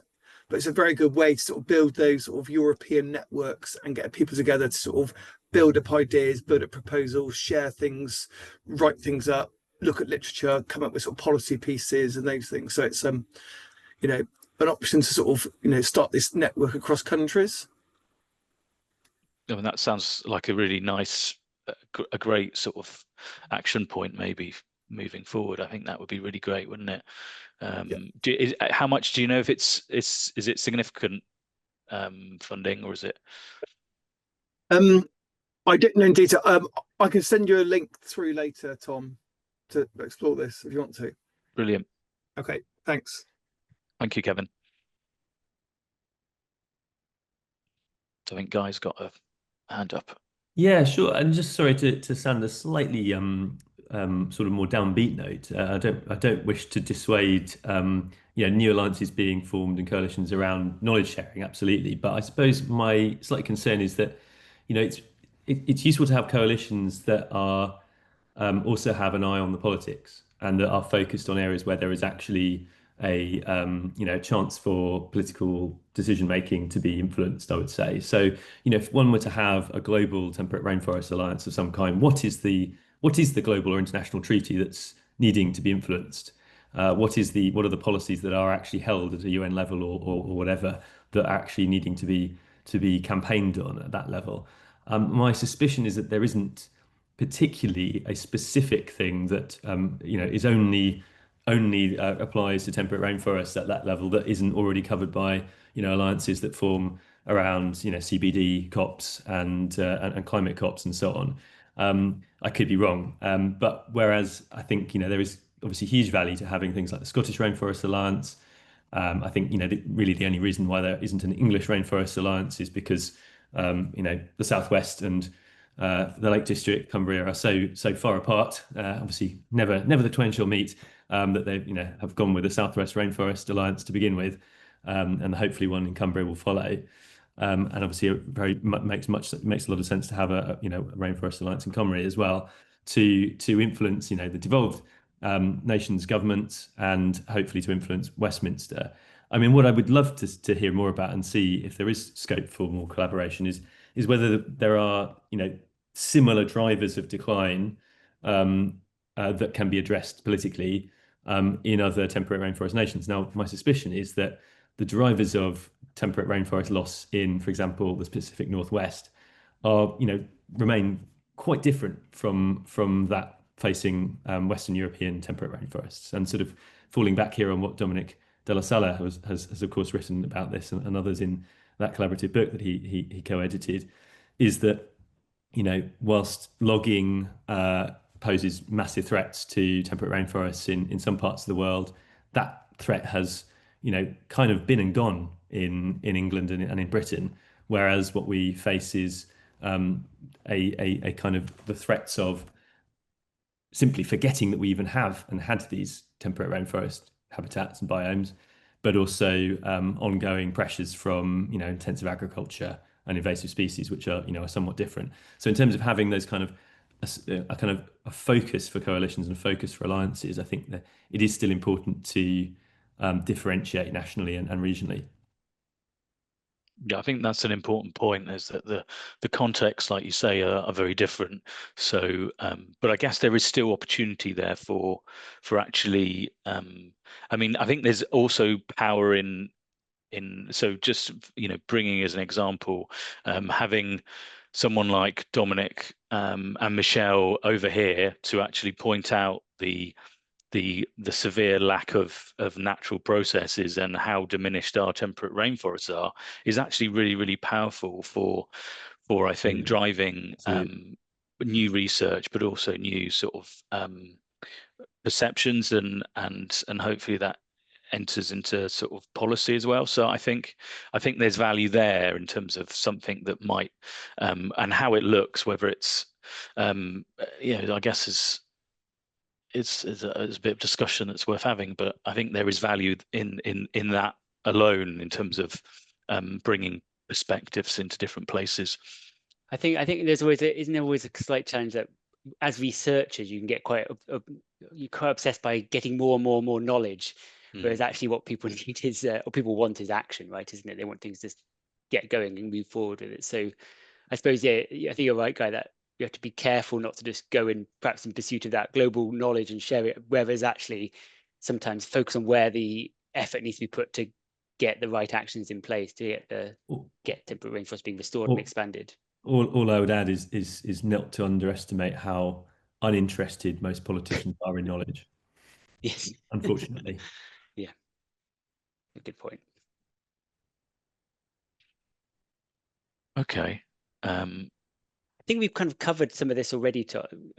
So we've kind of dwelled into this already. So I don't know if I think people have already added quite a lot of stuff to the Mentimeter on the first question as well, that link into this. So yeah, that sounds good. So I guess that the question is, what do we do? I guess going forward in terms of I guess thinking about. So we've got a few suggestions, haven't we, from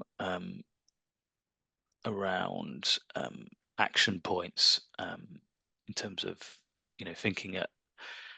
thinking about how we sort of take the energy and keep up the energy for restoration of this habitat, whether that's conservation sort of focus or whether that's research.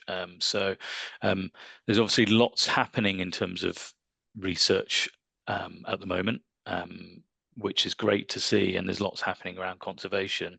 So it would be really, really nice to maybe see if we can, I guess, keep up the momentum with future knowledge sharing opportunities, but actually having some clear actions moving forward. So I mean, it would be really nice, based on some of the Menti feedback and maybe some of our discussion today, if we can maybe think about what that might look like going forward, and maybe it's maybe it's already there, and we've already got it's clear enough, but I think it would be a nice opportunity to sort of almost have a sort of a bit of a roadmap of what we think might be important sort of tasks that we could work on as a community, for both research but also for changing policy that has conservation impact.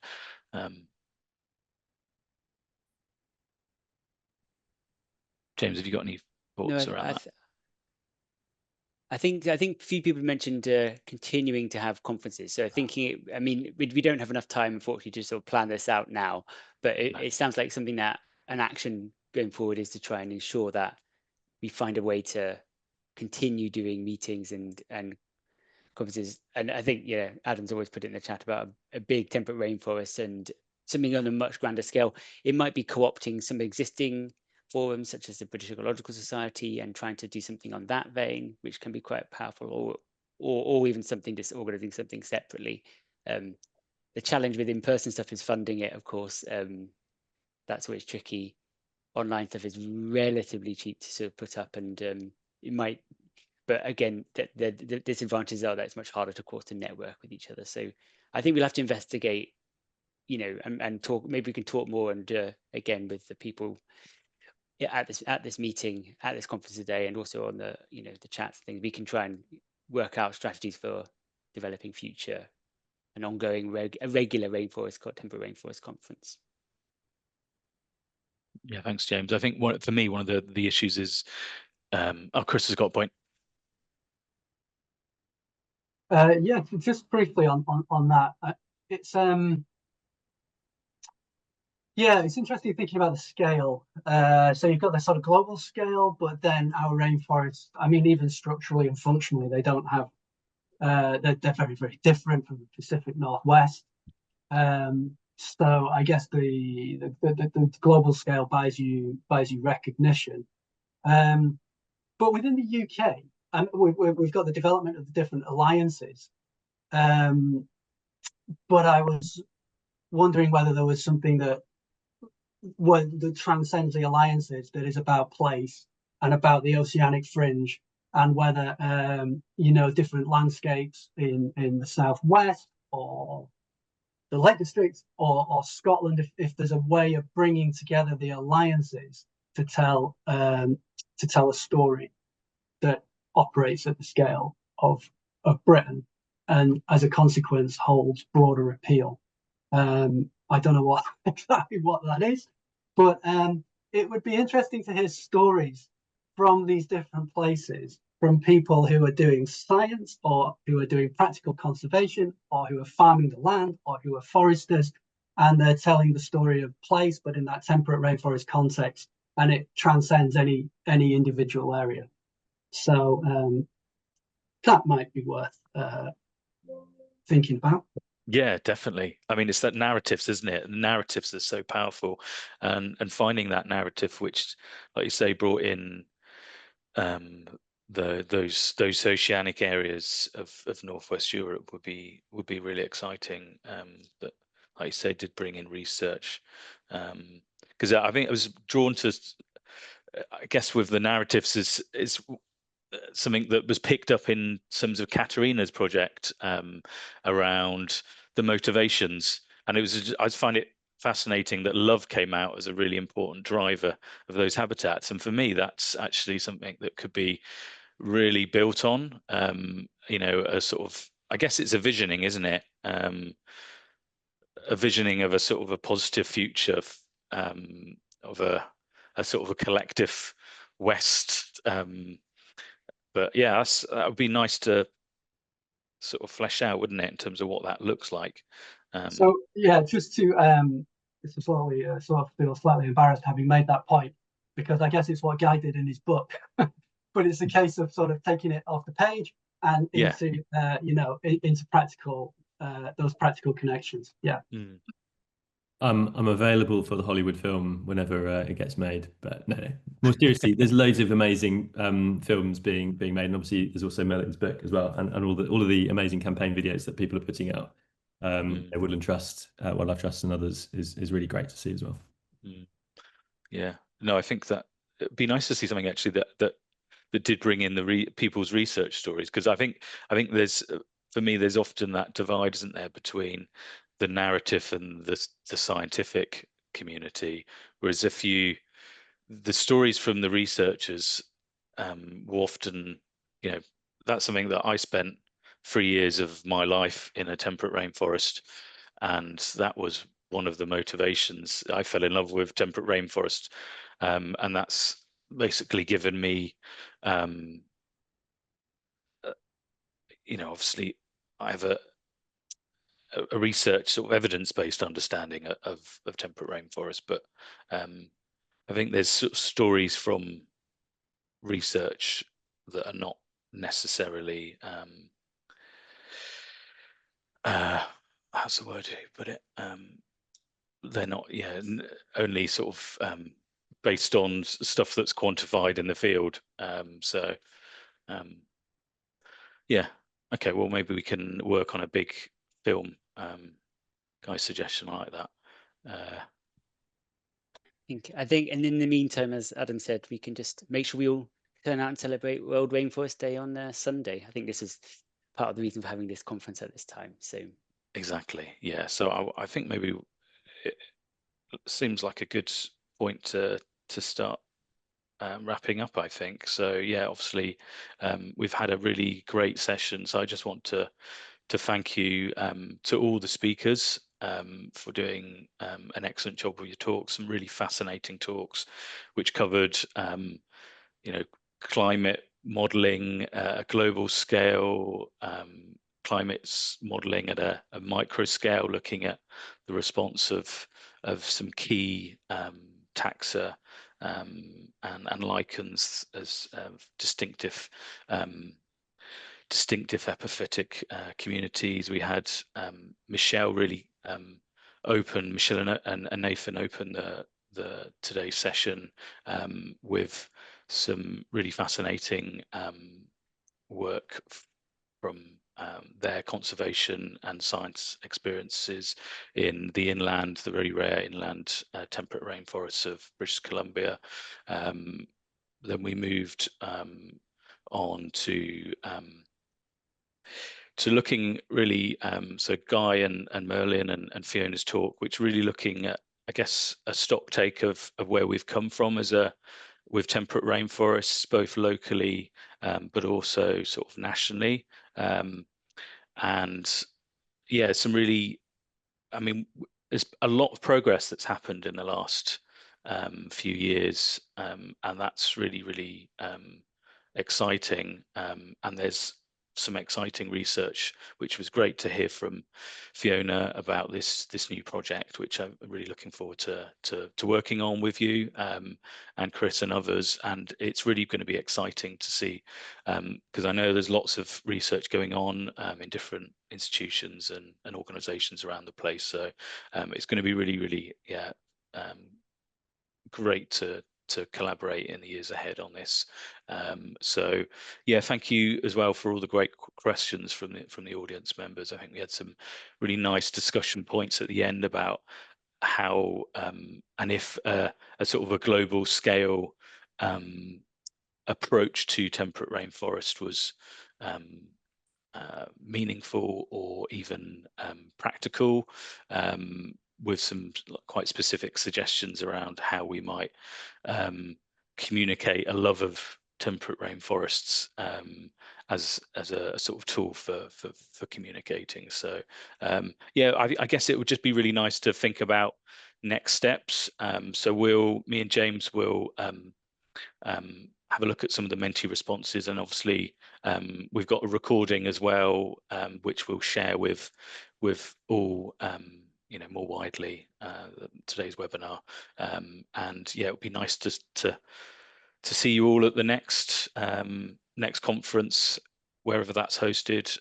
So yeah, thank you everyone for your time, and also a big thank you to Shauna, Alistair and Katie for doing such an excellent job and with the IT and making sure that we kept the academics on organized and on task with IT. So I know that's a difficult task, so thank you very much for all your help. You do an excellent job.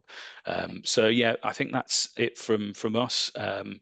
So yeah, thank you everyone for joining, and yeah, go and enjoy a nice evening outside, hopefully. Thank you all. Thank you. Bye-bye. Bye-bye.